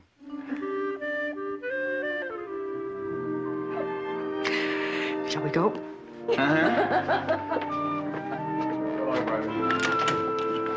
The golden afternoon light of late autumn filtered through the dust-moted windows of the private investigator office, casting long, geometric shadows across the polished oak floorboards where decades of footsteps had worn a path of quiet determination. It was a space defined by the comforting scent of old leather volumes, stale pipe tobacco, and the crisp, clean tang of freshly printed legal bond paper. In the heart of the sanctuary, a heavy black telephone sat upon a mahogany desk, its sudden, shrill ringing breaking the silence and setting into motion a sequence of events that would forever alter the lives of several unsuspecting souls on this otherwise quiet Friday afternoon. Across the sprawling landscape of Southern California, from the bustling financial districts where bank tellers counted the fortunes of strangers to the lonely, windswept expanses of the high desert where the Joshua trees stood like sentinels against an azure sky, the threads of fate were beginning to tighten. The television production had always been a grand stage for human drama, starring the legendary Buddy Ebsen as the venerable and deeply perceptive private investigator Barnaby Jones, whose silver hair and gentle, slow-spoken Southern demeanor masked a mind as sharp as a straight razor.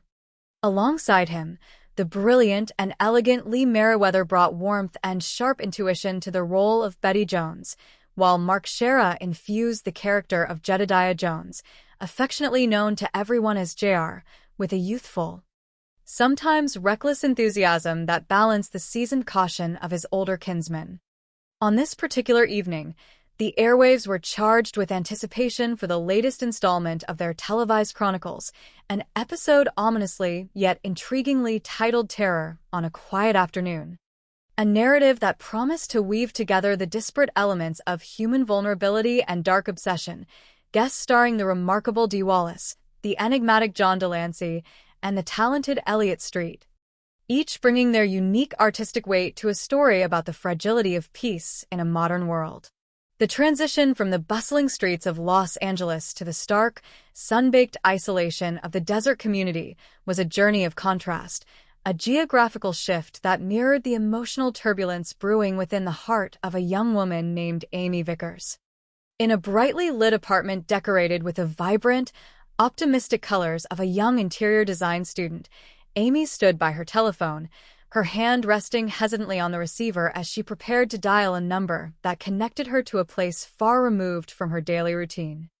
The telephone line crackled with long-distance static before a warm, familiar, though noticeably gruff voice echoed through the earpiece, bringing a sudden wave of comfort to her anxious face.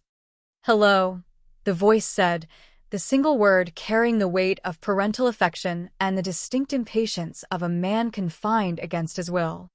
"Oh, hi, Daddy," Amy replied, her voice instantly softening into the gentle cadence she reserved only for him, a contrast to the defensive edge she had been forced to adopt in recent weeks.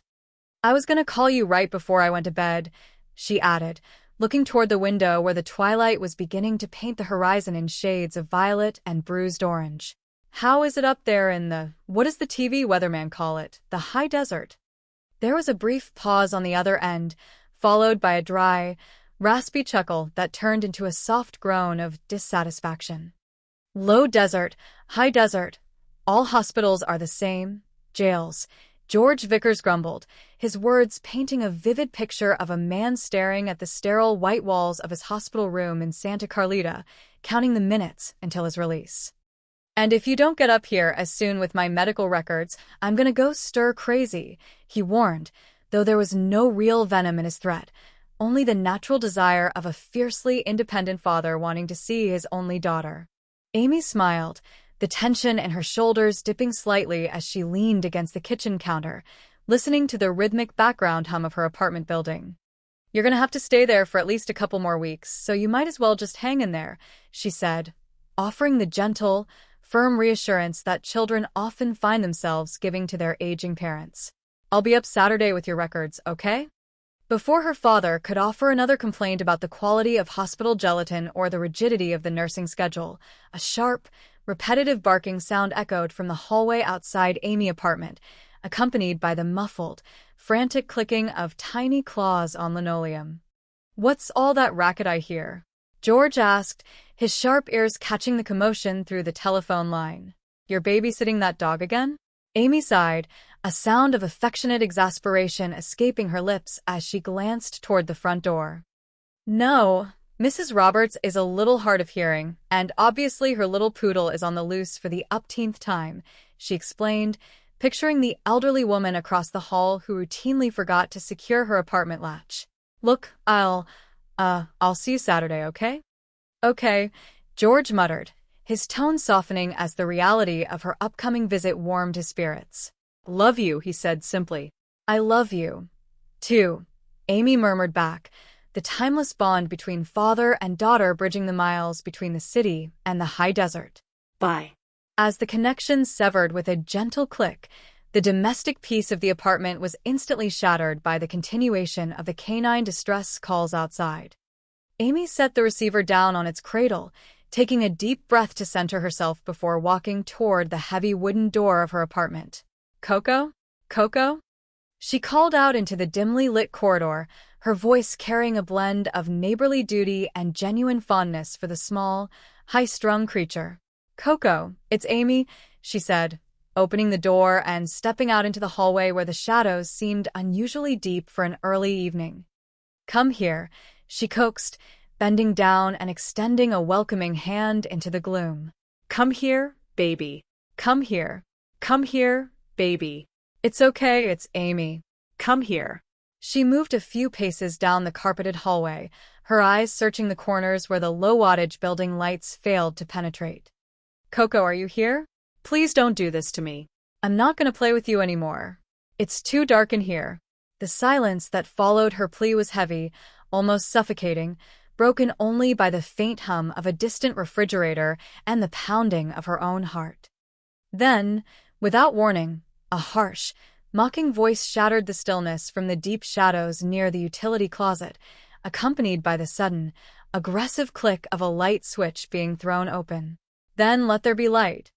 The illumination flooded the hallway, revealing the tall, broad-shouldered frame of a man whose handsome features were distorted by an intense, unnatural focus. Amy gasped, her body flinching backward until her spine met the cold, unyielding surface of the wall. "God, you again," she whispered, the color draining from her face as her worst nightmare materialized before her eyes. "Sure, it's me," Mitchell Grady II replied, stepping forward with a casual, terrifying confidence that suggested he owned the very air she breathed. "Who else loves you enough to lead a dog's life? You." He offered a wide, flashing smile that did not reach his cold, calculating eyes, a smile that had once seemed charming but now felt like the visual equivalent of a trap snapping shut. "Amy, Amy, Amy, "You are fantastic," he murmured, his voice dripping with an unwanted intimacy that made her skin crawl. "Get away." She cried out, her hands coming up in a defensive gesture, palms outward as if she could physically push his overwhelming presence out of her personal space. "Take it easy," Mitch said, lifting his hands in a mock gesture of surrender, though he did not take a single step backward. "Take it easy. I was just trying to get your attention. I didn't think you'd get this scared." His casual dismissal of her terror only fueled the spark of righteous anger that lay beneath her fear. "You didn't think I'd. Then you're out of your mind and you ought to be locked up," she spat, her voice trembling but fierce as she tried to find the strength to confront her tormentor. "Oh, Amy," he sighed, shaking his head with the patronizing indulgence of an adult dealing with a recalcitrant child. "Don't Amy me," she shouted, the volume of her voice a desperate attempt to alert any neighbors who might be listening behind their closed doors. "What'd I have to do to make you stay away from me, huh? What?" Mitch took another step closer, minimizing the distance between them until she could smell the expensive cologne he wore, a scent that now filled her with a sense of claustrophobia.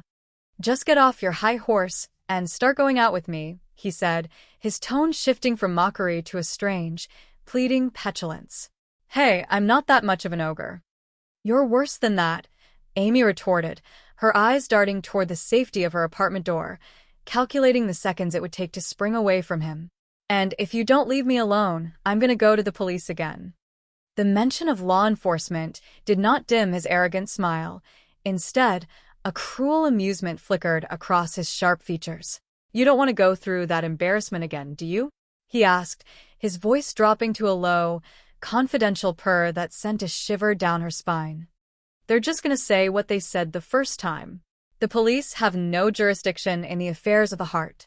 "Then I'll do something myself," Amy declared, her desperation driving her to words she hadn't prepared, her mind racing for any weapon, any threat that might make this unstoppable force pause. "I'll do something terrible if you don't leave me alone." Mitch stepped even closer, his face inches from hers, his eyes burning with a theatrical, manic intensity that defied all logic. "Like what? Kill me?" he challenged, his voice rising in an ecstatic, unhinged crescendo. "You want to kill me? All right. Here. Here." He reached into his pocket and produced a small, gleaming pocket knife, flicking the silver blade open with a terrifyingly fluid motion of his wrist. He thrust the handle toward her, pressing the cold steel of the back of the blade against his own suntanned neck. "Come on. Cut me right along here," he demanded, his voice a frantic whisper that echoed horribly in the narrow corridor. "I'll prove to you how much I love you. Come on. If it makes you happy, right along here. Come on. Come on. Do it." Amy stared at the silver blade, her breath catching in her throat, her mind paralyzed by the sheer madness of the display. She couldn't move, couldn't scream, could only watch as he slowly folded the knife back up and slipped it into his jacket pocket, his mood shifting instantly back to a state of theatrical melodrama. "Parting is such sweet sorrow," he quoted with a theatrical bow, his eyes fixed on her pale face. "But I'll see you in the bank tomorrow." With that final, lingering threat, he turned on his heel and sauntered down the hallway, leaving her alone in the harsh, fluorescent light, trembling against the wall. The following morning, the atmosphere within the Jones Investigative Agency was a whirlwind of professional urgency and the comforting routine of a shared family enterprise. The sound of rustling papers, the sharp clack of typewriter keys, and the rich aroma of freshly brewed coffee filled the office as Betty Jones moved with efficient grace between the filing cabinets and the main desk. Barnaby stood near the coat rack, adjusting his tweed jacket with the practiced ease of a man who spent his life moving between the quiet dignity of his office and the unpredictable realities of the outside world. "You gotta shake a leg, Betty," he urged gently, his voice carrying the warm, gravelly tone of a seasoned mentor. "That court convenes in 30 minutes. Betty smiled, adjusting a stack of legal documents in her arms before securing them inside a leather briefcase. "Right," she replied, her eyes bright with the intellectual excitement of their current legal battle. Thank heavens it's Friday so that we can have the weekend to finish up the paperwork before the case resumes on Monday. She looked up at Barnaby, her mind already analytical, reviewing the data they had collected over the past week. I think you get that report finished by Monday? Barnaby nodded, a reassuring smile crinkling the corners of his eyes. No problem at all, Barnaby, she continued, expressing a sentiment that reflected her growing ambition. I just wish I was going with you. I could try out some of the new angles I've been learning in law school. Barnaby chuckled, a sound of deep, experiential wisdom that carried no discouragement, only the practical reality of a lifetime spent pursuing the truth. Well, from my experience in court, I've found that it's better to just show up with the facts and let the lawyers trip over the angles. Before Betty could offer a playful rejoinder, the frosted glass door of the office swung open and Amy Vickers stepped inside. She looked small against the backdrop of the large office, her eyes wide with a mixture of hope and profound exhaustion, her hands gripping her purse as if it were a life preserver in a stormy sea. "Hello," she murmured, her voice barely carrying across the room. Betty instantly picked up on the young woman's distress, her maternal and professional instincts aligning as she stepped forward, setting her briefcase aside. "May we help you?"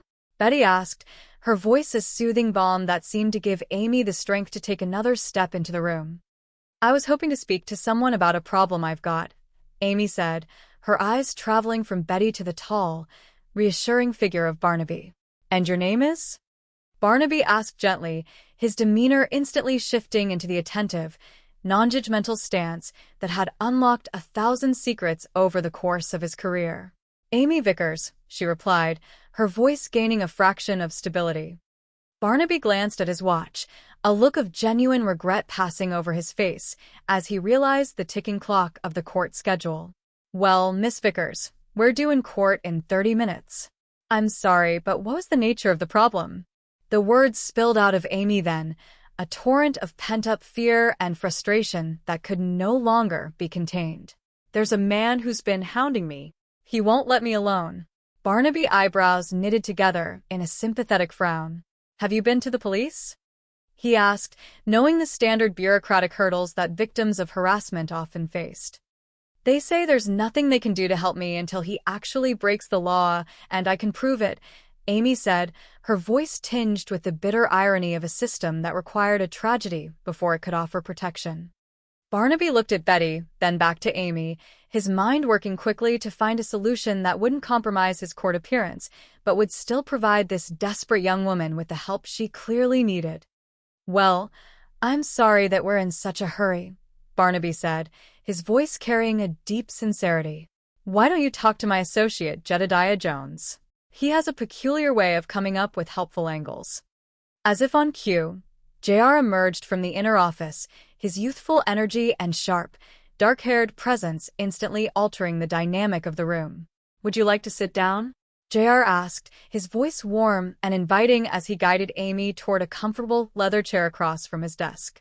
Amy sank into the chair, the exhaustion of the past few weeks visible in the slope of her shoulders. "Okay," she whispered, looking up at JR as he took his seat, leaning forward with an expression of undivided attention. "Now, what's it all about?" JR asked, opening a fresh notepad and picking up a pen, ready to document the details of her ordeal. Amy reached into her purse and pulled out a thick, official-looking folder, placing it on the desk between them. "His name's Mitchell Grady II, she said, the name itself seeming to bring a chill into the warm room. "You know the Grady Construction Company? That's his financial statement and his life history." JR eyebrows raised in surprise as he flipped open the folder, his eyes scanning the multi-million-dollar figures and detailed personal biographies contained within. "Where did you get this?" he asked, his investigative instincts immediately flashing a warning sign at the unusual nature of the evidence. "He gave them to me the first day I met him at the bank where I'm a teller," Amy explained, her voice flat with the memory of that bizarre encounter. JR leaned back in his chair, a look of disbelief crossing his face. "You mean he just gave you his financial statement?" "Yes, he was waiting for me after work one day," Amy said, her eyes fixed on her own tightly clasped hands. And he said he wanted to know all about me, and he wanted me to know all about him. What did you say to that? JR asked, his pen poised above the paper. Well, we had a cup of coffee, and I realized that was a mistake, Amy admitted, a flush of color returning to her cheeks as she recalled her initial naivety. So I tried to discourage him, but he just laughed and said that he had made up his mind to share my life. And he has ever since. JR looked at her closely, his gaze searching her face for any sign of mixed signals or hidden motives, the standard due diligence of an investigator who had seen every variation of human relationship. Are you sure you want him to stop? He asked, his voice gentle but direct. The question, though necessary, struck Amy like a physical blow, a painful reminder of how difficult it was for the world to believe the reality of her terror. Sorry I bothered you, she said softly, her voice thick with hurt as she began to reach for her folder, preparing to retreat back into her isolated nightmare. No. Wait a minute, JR said quickly, his hand coming out to gently stop her from retrieving the papers. Look, Miss Vickers, there is very little I know about you except that you're a pretty lady with nice eyes. I mean, I have to know exactly where you're coming from before I'm going to help you, you understand? Amy paused, her hand hovering over the folder as she looked into JR's eyes, seeing there a genuine sincerity and a lack of the mockery she had grown to expect. I guess I don't blame you for that, she said, her voice dropping to a whisper as she allowed herself to open up completely. Sometimes I don't even think it's happening to myself. My phone rings every morning to remind me that it is. And I go to the window and look out, and he's across the street calling me from a phone in his car. And I just want to crawl back in bed and stay there. Because I know wherever I go, he's going to be there watching and listening and talking to me and almost touching me. The raw, unadulterated fear in her description was palpable, filling the small office space with a heavy, somber reality. JR nodded slowly, his expression hardening as the full scope of Mitchell Grady obsession became clear to him.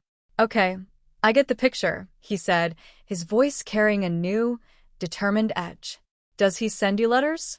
He used to, and gifts too, Amy replied, shaking her head. But I sent them back all unopened, so he finally stopped. JR snapped his fingers, a flash of legal insight illuminating his face. That's too bad because it's a very strong foundation for a civil suit, he noted, regretting the loss of such concrete physical evidence. I can't wait for a lawsuit, Amy pleaded, her eyes fixed on him with an urgency that defied bureaucratic timelines. Well, you may have to, JR conceded, but in the meantime, I think we can try a more direct approach. Come on. The setting shifted to the bustling, grand interior of the bank where Amy worked, an institution defined by its towering marble pillars, polished brass railings, and the low, collective murmur of financial transactions. Behind her teller window, Amy moved with a mechanical precision, her fingers sorting through bills and stamping slips, though her eyes continuously darted toward the heavy glass entrance doors. Outside, parked illegally by the curb, a sleek, high-powered sports car sat idling, its engine a low, predatory purr. Inside the vehicle, Mitchell Grady sat flanked by two men whose rough attire and calloused hands marked them as employees of his construction empire. Kurt, a young man with grease beneath his fingernails and an air of permanent dissatisfaction, leaned against the passenger door, while Felix, an older, more imposing figure, sat behind the wheel of a heavy work rig parked just behind them. If you guys have anything you want to do, Mitch said, his eyes never leaving the glass doors of the bank. It's okay, Mitch, Kurt replied, offering a sycophantic grin. We'll keep on tapping. 20, 10, 5. Have a good day. Mitch smiled, stepping out of the car and adjusting his expensive jacket before walking into the bank with the unhurried stride of a man who believed the world was his personal playground. He approached Amy's window, ignoring the line of waiting customers with an arrogant indifference that caused several people to mutter under their breath. He leaned against the polished counter, sliding a messy, unorganized stack of checks and cash toward her. Afraid I was unable to prepare my deposit, he said, his voice loud enough to draw the attention of the surrounding tellers. As you know, I was out rather late last night. Amy froze, the sight of him causing a cold knot of dread to tighten in her stomach. "Please don't do this to me," she whispered, her voice a desperate plea for public decorum. "Do what?" Mitch asked, his features twisting into a look of innocent bewilderment that was entirely performative. "This is what banks do, isn't it? Taking deposits. Are you telling me you want me to take my money to a different bank?" "No," Amy said, her fingers trembling as she began to touch the uncounted money. "No, that's fine. My business here is going to take some time," Mitch continued, leaning closer until his face was separated from hers only by the security grill. "I suggest that you try another window. Now, I'm just trying to be helpful. I'd hate to see you lose your job again. So, while we're talking, I thought that maybe you could be busy counting my money. Now, you just listen because what I'm going to tell you is going to change your life. Up until now, it has been strictly one way between us. All give and no take. Then last night when I saw you in that hallway wearing that nightgown." "Stop it," Amy interrupted, her voice rising slightly as the humiliation and fear threatened to overwhelm her. "I realized how easy it would be to stop giving and just take," Mitch whispered, his voice dropping to a terrifyingly intimate register. "Please get away from me. Please," she begged, her eyes searching the lobby for any sign of rescue. Her distress did not go entirely unnoticed. Mr. Taylor, the branch manager, a man whose professional life was dedicated to the smooth, undisturbed flow of commerce, stepped out from his glass-walled office, his eyes fixed on the lingering customer at Amy window. "Everything all right, Mr. Grady?" Taylor asked, his voice a perfect blend of corporate deference and subtle inquiry. "Oh, yeah," Mitch replied instantly, his demeanor shifting into a charming, gregarious mask of a high-value client. "I was just apologizing to Miss Vickers for not having my deposit tallied." Taylor offered a polite, professional chuckle. "Nonsense. There's nothing the bank likes more than counting its customers' money. Have you had a chance to take a look at that real estate proposal I gave you yesterday?" Mitch waved a dismissive hand, his eyes already drifting back to Amy's pale face. "No, I haven't laid a glove on it yet, but I'll try to get to it this weekend. Now, hurry." As Taylor turned away, satisfied that no rules of commerce were being violated, Mitch leaned back over the counter, the mask of charm dropping instantly to reveal the predator beneath. "Now, as I was saying, up until now it has been all tease and no please. But that's going to change next time I get you alone." Amy forced herself to focus on the numbers, her hands moving automatically as she tried to block out the sound of his voice. "Your total deposit comes to $1,215.30, she announced, her voice shaking but clear as she finalized the transaction. "That's funny," Mitch said, a cruel amusement dancing in his eyes. "It's not what I got." "You said you hadn't counted it," Amy reminded him, her patience snapping. "I'm sorry, but you're just going to have to count it over again," Mitch said, leaning his chin on his hand, completely unbothered by the growing line behind him.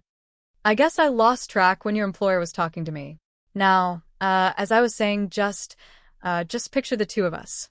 You and me up in my cabin. You could be wearing that nightgown that you had on last night. I'm going to be doing this." "Come on now."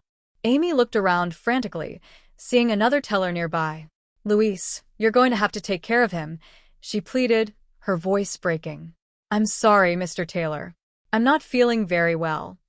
Before the manager could protest, JR stepped out from the crowd of customers, his solid presence instantly altering the space around Amy window. He placed a firm hand on the counter, his eyes fixed on Mitch with a look of intense, quiet hostility. "Look, I'm in a hurry," JR said, his voice cutting through Mitch's monologue like a knife. "You just mail me the receipt, okay?" "Amy, what did he say to you?" JR asked, turning his attention to her as Mitch stepped back, surprised by the sudden intervention. "I can't repeat it," Amy whispered, tears of frustration gathering in her eyes. "Not bad, huh?" Mitch mocked, stepping backward toward the exit, his confidence unshaken by the presence of the young investigator. "Can't you do something?" Amy cried, looking at JR. "Amy, we need proof and we need witnesses," JR explained, his voice low and gentle as he tried to calm her down. Look, we'll figure something out, okay? Okay, she agreed, nodding as she watched Mitch disappear through the glass doors. Outside, the midday sun beat down on the asphalt as Mitch returned to his car, his expression a mix of irritation and exhilaration. Kurt and Felix watched him climb into the driver's seat. Their expressions varied between curiosity and mild apprehension. Did she go to the park again? Mitch asked, his mind already calculating her next move. Check, Kurt replied, leaning forward from the back seat. Mitch, you ought to be up to here trucking around after her. Why don't you dump her? Mitch turned a cold, venomous glare upon his companion. Why don't you clean your fingernails, Kurt? He snapped, his voice dripping with condescension. So, at least people won't know you're a mechanic until you open your mouth. You better start making some points with Mitch. You're going to be back greasing bulldozers at Grady Construction. Kurt shrugged, though a flicker of resentment crossed his face. Yeah, well, at least I can earn $1 if I have to, he muttered. You never done anything but wash out of school and leech off of Mitch. Felix, who had been watching the bank exit through the rearview mirror, suddenly spoke up, his voice heavy and flat. My friend wouldn't have it any other way. He sees you. What do we do now? Mitch looked toward the bank entrance and saw JR stepping out onto the sidewalk, his eyes scanning the street until they locked onto the sports car. I think maybe it's time I talk to him, Mitch said, his jaw tightening. Who's he? What's he doing here? Kurt asked, leaning forward to get a better look. JR did not hesitate. He walked directly across the street, his stride purposeful and devoid of fear, stopping just a few feet from the open window of Mitch's car. My name is J.R. Jones, he announced, his voice carrying a calm authority that commanded respect. I'm with the Jones Investigative Agency. I think you should know that Miss Vickers is planning to file a civil suit for an injunction against you. Mitch laughed, a loud, barking sound that lacked any genuine mirth.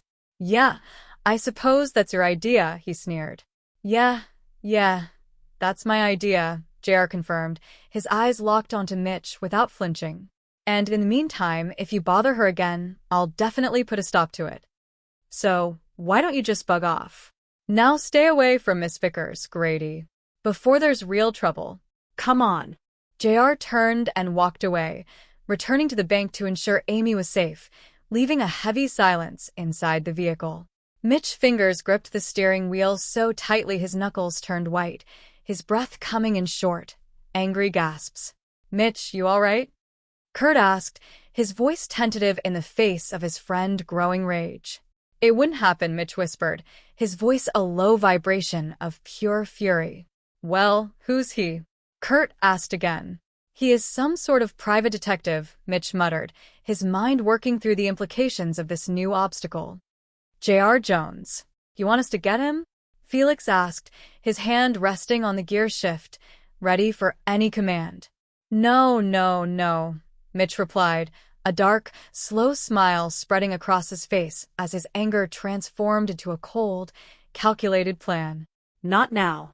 I will pick the time, and I will pick the place. The weekend arrived with a promise of a clear sky and the crisp, clean air of the transition from late summer to autumn. In the early morning light of Saturday, the Jones residence was a quiet haven before the storm. JR stood by the kitchen counter, sipping a cup of black coffee, his face still showing the remnants of sleep, but his eyes alert. You know, Barnaby keeps telling me there's more to do on a Saturday than sleep till noon, he muttered to himself, looking out the window at the quiet street. I think he's right. The memory of the previous day encounter at the bank was fresh in his mind, and the image of Amy's terrified face remained etched in his thoughts. Yeah, is he going to understand about yesterday? Spending all day as a bodyguard? JR pondered, wondering if his older relative would approve of his deeply personal involvement in the case. Well, he ought to. He's seen the body. A short time later, JR car was cruising along the highway, the city skyline fading in the rearview mirror as they headed toward the high desert. Amy sat in the passenger seat, a sense of relief visible in her posture, though her eyes still scanned the road behind them out of habit.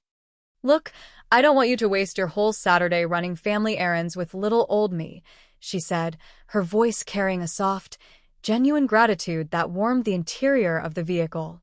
JR smiled, his eyes fixed on the road ahead, his hands relaxed on the steering wheel. Objection overruled, he said playfully, adopting a mock-legal tone that brought a small, rare smile to her face. I'm going to be perfectly all right. I will lock the car and roll up the windows, and I'll be home before dark. Motion denied, Amy countered, her tone matching his playful energy. On what grounds? JR chuckled. I don't have any plans today. I have nothing to do except a report I can finish for Barnaby tomorrow morning. I like being with you, you know.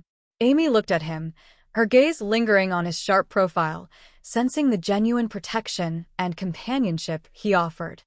Nice try, she said softly. Now, what's the real reason? All right, JR confessed, a boyish grin spreading across his face. There's this restaurant, this terrific little restaurant on the way to Santa Carlita and Barnaby, and I always hit it on the way up there, and I'm starving. Come on, what do you say? Okay. Amy agreed, her laughter a bright, clear sound that filled the car. Thanks. I can't tell you how nice it is to walk out here and not see Grady waiting to follow me. Yeah, well, don't thank me yet, JR cautioned gently, his professional instincts never entirely sleeping. I mean, I know it's good news he didn't show up last night or this morning, but I think it's too soon to write him off, As they neared a small neighborhood junction before the main freeway ramp, a voice called out from the sidewalk where a group of young people were gathering around a brick barbecue pit. Hey, Amy, where are you going? The barbecue's about to start, Linda Parker, Amy close friend, shouted, waving a spatula in the air. You don't have to bring anything, just your, foxy friend. Amy rolled down her window, shouting back with a bright wave. Oh, sorry, Linda, but JR's driving me up to take some medical records to my dad. But you still have to eat lunch, Linda pointed out, her eyes twinkling with a matchmaker amusement as she looked at JR. Well, listen, how about a rain check? Amy suggested. Because we just have enough time to stop and eat on the way, okay? Sounds cozy, Linda replied with a knowing nod. Well, say hi to your dad for me. Bye. The peaceful scene faded as the car accelerated onto the highway, entirely unaware that a few blocks away, a public telephone booth was occupied by a man with sharp eyes and a cold expression. Operator, go ahead on that call, please, a technician voice crackled through the system. The line connected to a luxurious mansion in the hills where Mitchell Grady sat waiting by his telephone. Grady residence, a voice answered. Yeah? Mitch said, gripping the receiver. What's he look like? It's that private eye you tangled with yesterday, the lookout reported from the phone booth, his eyes fixed on the distant highway entrance. Looks like they're heading for the freeway. Mitch's expression hardened into a look of absolute determination. Follow them, Felix, he commanded, his voice a cold hiss over the wire. We're going to be heading out to join you. Check. We'll phone you for directions as soon as we get out on the road. Oh, and Felix, you lose them, and you can park that rig by the side of the road and take the next bus out of town. Sure thing, Grady, Felix replied, his voice calm and unbothered by the threat as he hung up the phone and turned to Kurt, who was waiting in the heavy work truck. Come on, Mr. America. Let's get in gear. Back at the Jones Investigative Agency office, the atmosphere was considerably more grounded, but equally focused. Betty moved around JR's desk, her fingers searching through a stack of folders with an expression of growing frustration. It's not in your office, not in the files, she muttered, looking up as Barnaby entered the room, his coat over his arm. Someone like Jedediah had to take an important piece of paper home with him, Barnaby noted, a look of mild amusement tempering his irritation. Of course, he had no idea the client was going to call a meeting for tomorrow morning. As far as he knows, we don't need the report until court convenes on Monday. Well, it looks as though JR has decided that this is the one Saturday he is not going to sleep in. Barnaby walked over to the window, looking out at the sunny morning. The name of that young lady that was in here yesterday, Amy. Amy Vickers, I think she said. There's one sure way of getting Jedediah out of bed early on a weekend. It's a beautiful young damsel in distress. Betty smiled, her fingers snapping as she remembered the details from the previous day. Right you are. I'll see if information has her listed. She reached for the telephone, dialing the information operator with practice speed. Within minutes, the connection was made to Amy's apartment, where Linda Parker was still preparing the afternoon barbecue. "Hello?" Linda answered, the sound of music and laughter audible in the background. "I wonder, do I have the right place to speak to Amy Vickers?" Betty asked, her voice professional yet warm. "Yeah, you have the right place," Linda replied, wiping her hands on her apron. "Amy lives here, but she's not here right now. Let me have you talk to her girlfriend, Linda Parker." "Hey, Linda, want to play 20 questions?" "Hi," Betty said, introducing herself fully. "Hello, this is Betty Jones of the Jones Investigative Agency. We're looking for Amy Vickers. She's on her way to Santa Carlita," Linda informed her, completely unbothered by the inquiry. "Was she with an attractive, dark-haired young man named J.R.?" Betty asked, a smile touching her lips. "Yeah, that fits," Linda chuckled. "I think I'm in love with him. Do you have any idea where they're going once they're in Santa Carlita?" Sure. "Amy's taking some medical records to her dad. He's in the hospital there, Midland, I think. His name's George." "Any idea of when they left?" 11-ish, Linda recalled, looking at her watch. "I was just about to start the barbecue, but they had plans to eat someplace on the way." "Well, thank you very much," Betty said, jotting the details down on a notepad. "You've been most helpful." "It's a pleasure," Linda replied before hanging up. Betty turned to Barnaby, her face a mix of calculation and mild concern.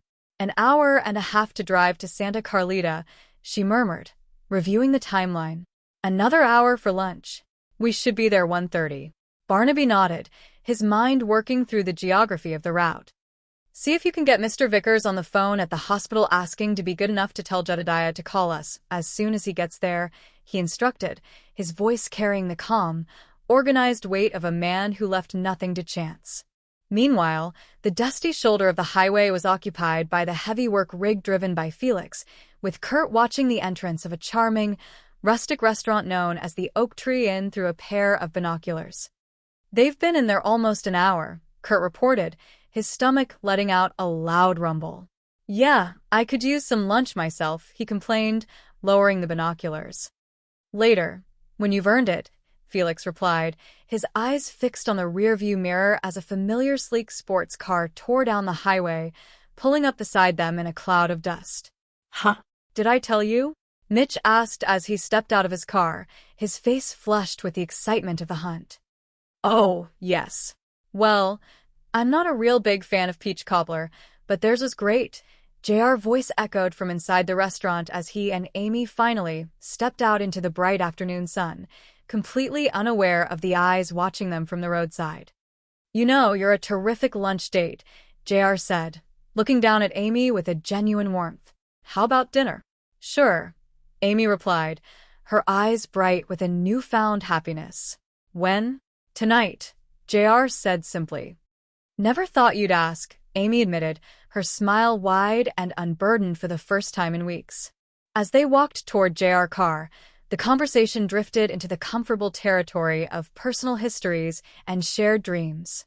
"How did you get interested in interior decorating?" J.R. asked, holding the door open for her.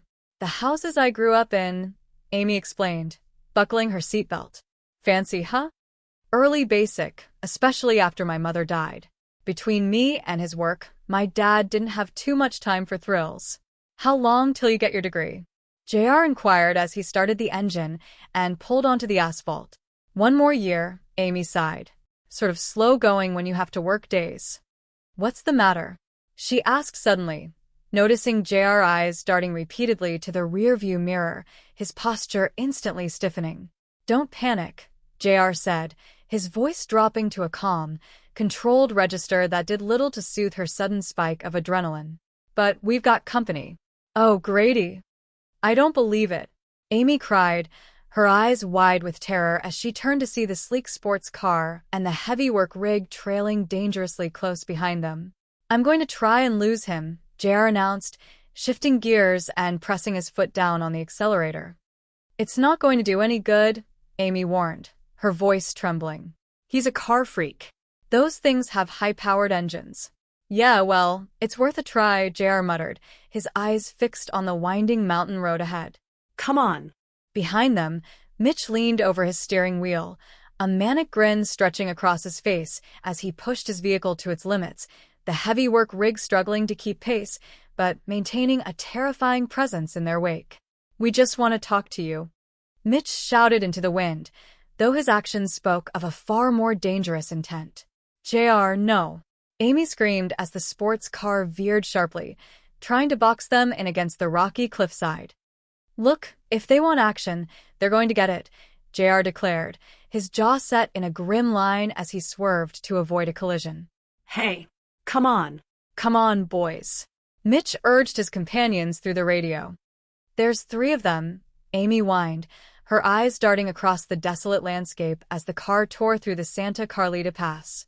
"I saw a cabin coming up the road," she noted, pointing toward a faint wooden structure nestled among the pine trees a few hundred yards ahead. "They're over that way someplace. If we can get there, we can call the police. Please? Please?" "All right, let's go," JR agreed, turning the wheel sharply onto a dirt track that led toward the isolated building. "Come on." The car skidded to a halt in front of the rustic wooden cabin, the tires kicking up a massive cloud of dust that temporarily obscured them from their pursuers. JR and Amy sprang from the vehicle, rushing up the wooden porch steps and throwing the front door open, slamming it shut behind them. "Anybody home?" JR called out into the dark, empty interior, finding only the silence of an unoccupied weekend retreat. Jesus Christ. That worked, he breathed, his back against the door as he locked the deadbolt. "All right," he instructed, pointing toward an old rotary telephone sitting on a side table. "Call the operator. Ask for the sheriff." Grady stepped over the line. "He's breaking laws now." Amy rushed to the phone, her fingers trembling as she dialed the 0. "Operator, give me the sheriff," she pleaded into the receiver. Outside, the sports car and the work rig pulled up, the doors slamming open as Mitch, Kurt, and Felix stepped out onto the dirt. "Looks like we really shook him up, huh?" Kurt chuckled, looking at the silent cabin. "Yeah, can we get some lunch now?" "No, no, no, no, no," Mitch snapped, his face dark with fury as he stared at the telephone wire dangling from the side of the house. "Go and cut those telephone lines before they call the police." "Oh, I think that's right," Kurt muttered, reaching into his pocket for a pair of wire cutters and rushing toward the utility box. "Yeah." Inside, Amy held the receiver to her ear, her face turning pale as a sharp click silenced the dial tone. "Hello? Hello? What happened?" she asked frantically. Deputy answered and cut me off. "Hello? Sheriff? Listen, we're in this cabin by Santa Carlita, and there are 3 men who are after us. Hello? Hello?" JR walked over, taking the phone from her hand and listening to the dead silence on the line. "Cut us off," Amy whispered. "No," JR said grimly, setting the useless plastic back down. "The line is dead. One of Grady's guys got it." He walked to the window, peering through the wooden slats at the 3 figures standing in the yard. "Grady, you've had your fun," JR shouted through the glass, his voice echoing across the quiet afternoon. "Now let's talk before somebody gets hurt. So what do we do now?" Kurt asked Mitch outside, looking nervously at the silent mountain surroundings. "Anything we want to do," Mitch replied, a dangerous thrill in his voice. "Why don't we split?" Kurt suggested, his common sense finally kicking in as the reality of their actions began to sink in. "If you knew anything about military history, you'd know that the best generals never retreated when they had the advantage," Mitch lectured, his eyes fixed on the cabin door. "Right," Kurt muttered, entirely unconvinced. "What if they got a call to the cops before we pulled the wire out?" "That would be stupid," Mitch dismissed. "If they had, our friend Jones wouldn't be so anxious to talk." "Nah, can't you see? This is the perfect place, and this is the perfect time." Inside, Amy leaned against JR's shoulder, her body trembling with a profound terror. "I'm scared, JR," she whispered. "Take it easy," JR soothed, his arm coming around her in a reassuring embrace. "What can happen on a quiet Saturday afternoon, huh?" "He's insane," Amy wept, looking out at Mitch's smiling face. "He's never gonna let us go." Miles away, within the sterile environment of the Midland Hospital in Santa Carlita, George Vickers lay in his hospital bed, his eyes fixed on the wall clock as the minutes ticked past his daughter's expected arrival time. The telephone on his bedside table rang, and he snatched it up instantly. "I'm sorry, Mr. Vickers," Barnaby's voice echoed from the receiver, carrying a calm, measured tone that did little to ease the old man's anxiety. "But we haven't heard from him. Matter of fact, I was hoping this call might be from Jedediah." "As I told your secretary earlier," George said, his voice straining with emotion, "Amy said she'd be here at 1:30, and it's now almost 3. "Well, maybe they stopped to admire the view," Barnaby suggested gently, trying to prevent a medical emergency born of stress. "You know, young people sometimes lose track of time." "Not Amy," George insisted flatly. "She's very punctual, and she knows that my doctor is here waiting for the records that she's bringing." "I see," Barnaby replied, his own internal warnings flashing red. The hospital called the local sheriff's office, and there was a bad accident on the highway about 12:30, but it turned out to be a Mr. Jones. "I don't know what to do next," George interrupted, his breath coming in short, ragged gasps. "Well, I think you've done all you can do from a hospital bed," Barnaby said firmly. "I'll take over from here, and we'll contact you just as soon as we locate Amy." Barnaby hung up the phone and turned to Betty, who was watching him with wide, worried eyes. "Oh, one other thing," he murmured, recalling his conversation with the frightened father. "Mr. Vickers, I want you to know that Amy could not be out with a more responsible young man than Jedediah. They could have had car trouble and long stretches of road up there with no telephone." "What about houses?" Betty asked, her mind analyzing the map. "It's cabin country, weekend, fishing, but not this time of year," Barnaby noted, his eyes narrowing as he made a decision. "Are you driving up there?" Betty asked. "Yes, I thought I might," Barnaby confirmed, grabbing his hat. "There's a restaurant between here and there, the Oak Tree Inn. Set a dish of their peach cobbler in front of Jedediah, and he's in hog heaven." "You're worried, aren't you?" Betty asked softly. "No, I'd just like to have that paper before the meeting tomorrow," Barnaby replied, using professional duty as a shield for his deep familial concern. "I'll call you later." Back at the isolated cabin, JR was inspecting the rear exit, his mind working through their limited options. "You might as well forget it," he told Amy as she tried to argue a point. "I'm not going to leave you here alone with him." Amy looked at him, her eyes bright with a sudden, fierce determination. "Amy, look, we've got to play percentages here," JR explained, his voice low and urgent. "And if they see you get away, they'll know you're coming back with the police. They're not going to hang around here chasing me. What if they catch you?" Amy countered, her fear for him overriding her fear for herself. "What if it gets dark while we sit here arguing?" "I asked you first," JR said with a faint smile, trying to lighten the heavy atmosphere. "You know what to do. You be careful, okay?" "Sure," JR nodded, taking a deep breath as he unlocked the back door. "Here goes Jones." He burst through the door, sprinting toward the tree line in an attempt to draw their attention away from the front of the house. "Get him!" Mitch shouted from the front yard, noticing the sudden movement. "Hold it!" Felix barked, his older instincts sensing a deception. "It's a trick. He should be heading back to the car. She's trying to flip." Amy rushed out the front door, sprinting toward JR car, but her heart sank as she saw Felix already blocking the path. "Amy!" JR shouted, running back toward her as his distraction failed. "Amy, it's me. It didn't work, I'm sorry." "It doesn't matter," Amy sobbed, her breath coming in ragged gasps. "The car wouldn't start anyway. We'd better get back to the cabin."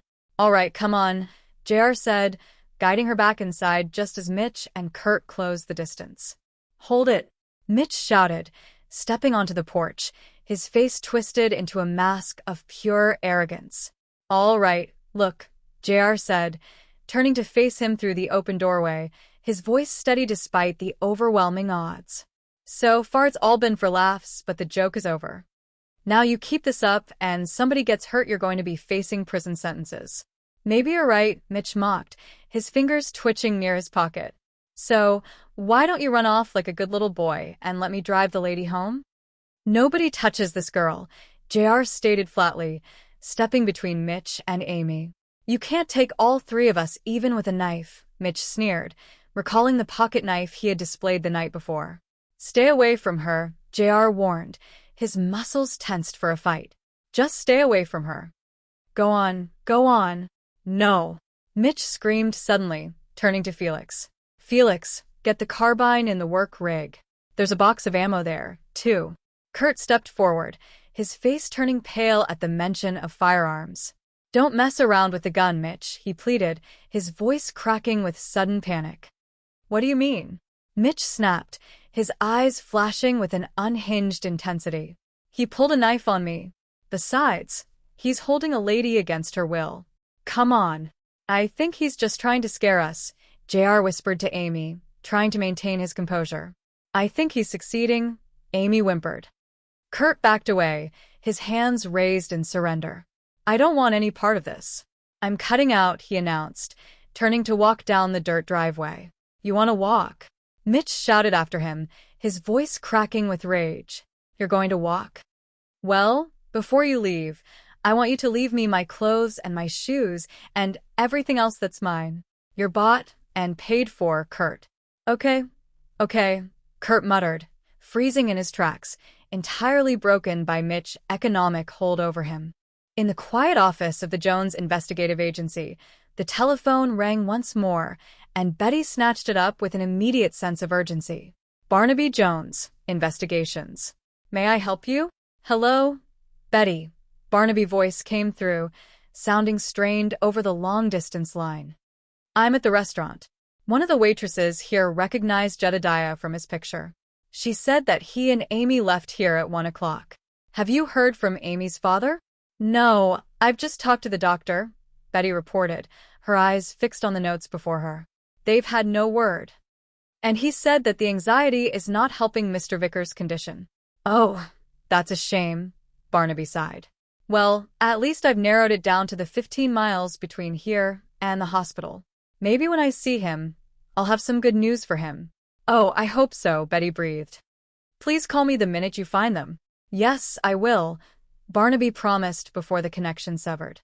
Back at the mountain cabin, the shadows were growing longer, and the interior was becoming uncomfortably dark. JR stood by the cold stone fireplace, his mind working through an old survival technique he had learned years ago.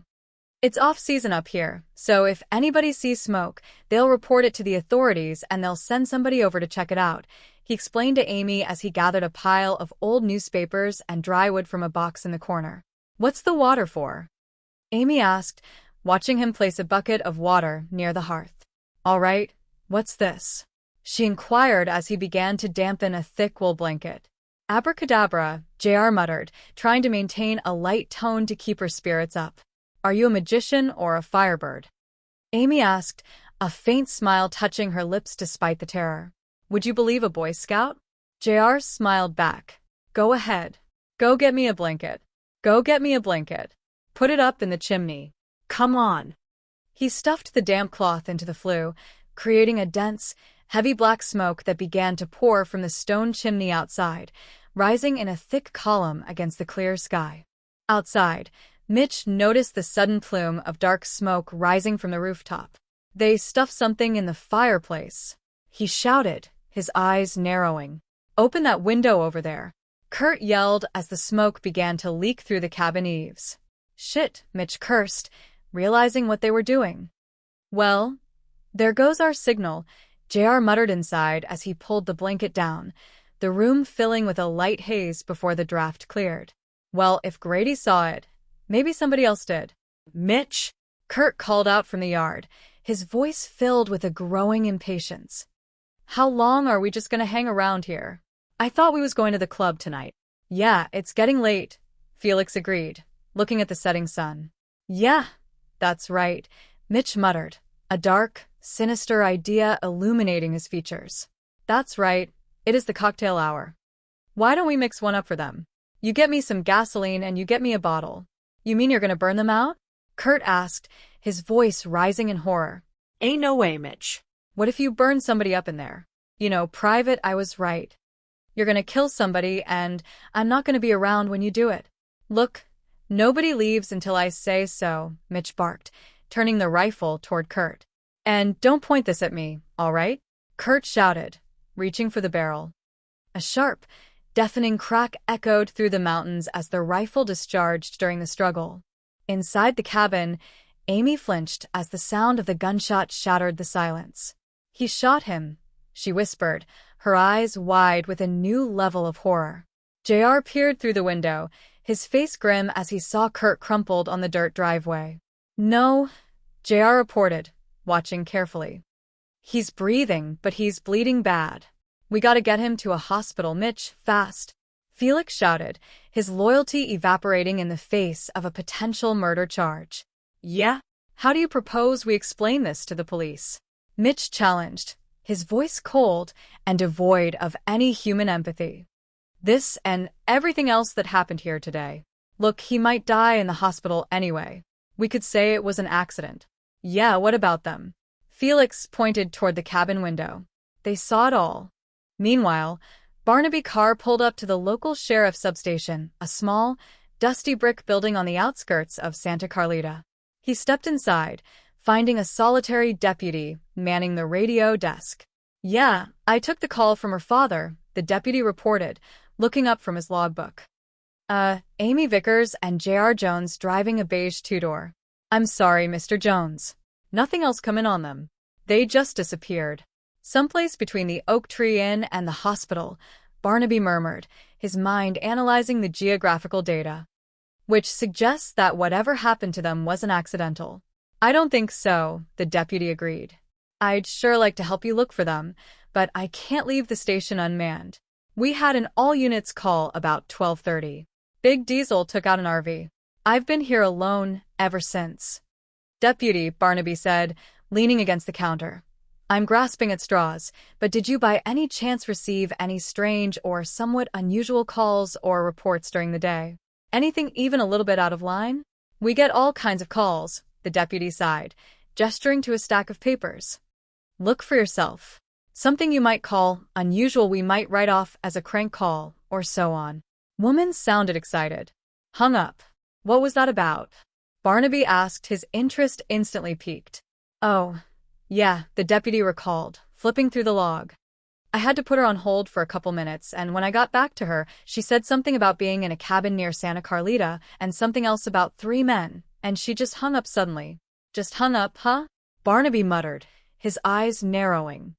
Here's something else in the Santa Carlita area, the deputy continued, pointing to a radio log. Deputy Bailey radioed Forest Service receiving smoke in the Santa Carlita Pass area. That's right, Barnaby noted. Jay Crawford, he's the ranger up in the tower, said he kept his glasses trained on the suspect area for about 20 minutes and drew a blank. False alarm.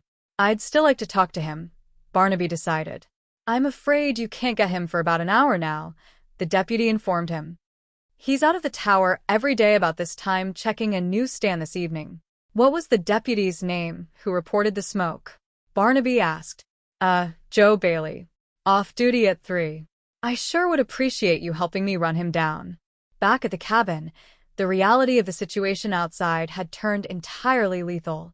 Oh, the guy they shot's dead, JR announced from the window, his voice heavy with a grim finality as he watched Felix cover Kurt's body with a tarp. Oh, JR. Amy wept, burying her face in her hands. That means Grady's a killer now because he didn't even try to get medical help. And he knows we saw it. Outside, Felix was practically trembling as he faced Mitch. Hey, Mitch, we gotta get out of here. We gotta get far away. Another country. You think I'm gonna spend the rest of my life on the run when I don't have to? Mitch countered, his voice dripping with a terrifyingly calm madness. All we have to do is take care of them, and we're clean. Now go and get that cocktail. Inside, JR turned to Amy, his mind working at lightning speed to construct a defense. All right, look, don't ask questions, he instructed, his voice firm and commanding. Just go into the bedroom, get some blankets, bring them to the kitchen, okay? Come on. Now, can I ask?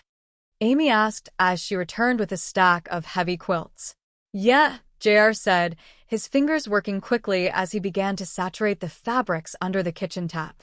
Grady is planning a little party for us, and we're going to put a wet blanket on it. Oh. Amy gasped as a glass bottle shattered against the front porch, a sudden sheet of flame erupting across the wooden floorboards near the entrance. Come on. Fill this up, JR yelled, throwing a wet blanket over the growing flames. Come on, hurry up. I think they're going to try and do it again. Amy panicked as another bottle exploded against the sidewall. I know it, JR soothed, his hands steady as he worked to contain the fire. Calm down. Now listen. Stay very low. They're going to shoot at anything that moves. Go into the bedroom, get me some pillows, a belt, a rope, anything that ties. Go on. Okay. Amy nodded, rushing into the dark bedroom. Start putting that together, JR instructed as she returned, his eyes fixed on a high window as he began to construct a lifelike decoy using the pillows and blankets. A few miles away, Barnaby Carr was tearing down a narrow dirt road, guided by a hand-drawn map provided by the local authorities. Thank you, Deputy, and I'll get back to you if I find out what the smoke is about, Barnaby whispered to himself as he recalled the final directions. Can you give me a location on the Wilson cabin? He had asked a passing Forest Service vehicle a few minutes prior. Sure, the ranger had replied. It's about 8 miles back down the highway. I'll mark it for you on the map. But even if someone's up there, I don't know where they are. Building a fire in the middle of the day just doesn't make sense. It does if they were trying to attract attention, Barnaby muttered, his eyes fixed on the winding road ahead as the distant smell of wood smoke and gasoline began to fill the air. Inside the burning cabin, JR was finalizing the decoy, placing a dusty hat on top of the pillow structure. I'm finished, Amy whispered, her face covered in soot. You think it'll work? Well, it did for Sherlock Holmes in The Adventure of the Empty House, JR noted, trying to find a shred of comfort in literary history. Will you be serious? Amy pleaded, her heart pounding. I am serious, JR insisted, his voice dropping to a low whisper. There's no guarantee, but there's one way to find out. Come on. Outside, Mitch stood by the work rig, holding another glass bottle filled with fuel. What took you so long? He snapped at Felix. I had to find a bottle, Felix muttered, his hands shaking as he held a box of matches. All right, now look, I want you to throw it, Mitch commanded. Oh no, Felix protested, backing away. You want to do the shooting? Mitch sneered, raising the rifle to his shoulder. All right, then you throw it, so I can be ready when they start fighting the fire. Felix stepped forward, hurling the bottle through the broken front window of the cabin. A massive explosion of light and heat followed, illuminating the interior. Hey, Mitch called out, his eyes widening as he saw a silhouette rise near the window frame. It looks like our friend Jones is getting a little bit careless. All right, there he goes.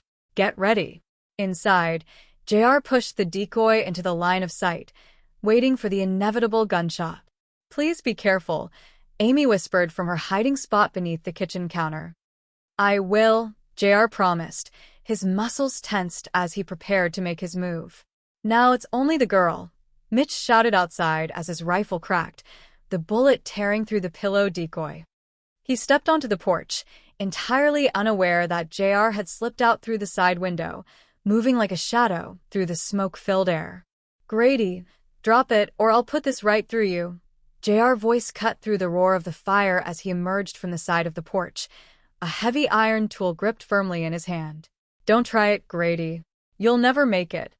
Mitch froze, the barrel of his rifle hovering inches from the doorway as he realized the young investigator had outmaneuvered him. From the dirt driveway, the sound of spinning tires and sirens echoed through the trees as Barnaby Carr and his sheriff cruiser pulled up in a cloud of dust, their headlights illuminating the dramatic scene. Give me the rifle, JR demanded, his voice cold and unyielding. But first, hold that right there. Just don't shoot, Mitch pleaded, his arrogance completely evaporating as the blue and red lights washed over his pale face. Please don't shoot. A few hours later, the peace of the Los Angeles office had been fully restored, the warmth of the interior a stark contrast to the terrifying ordeal of the high desert. The desk was covered with empty coffee cups and the remnants of a late-night dinner delivery. Tell you the truth, I hope I can find it, JR muttered, his fingers searching through his pockets as he leaned against Barnaby's desk. I'm starving. How the two of you can think of dinner after what you've been through today is beyond me, Betty said, shaking her head with an affectionate smile as she handed Amy a fresh cup of tea. I can't, Betty, Amy admitted, her hand resting gently on JR's arm. But I don't want to be alone tonight.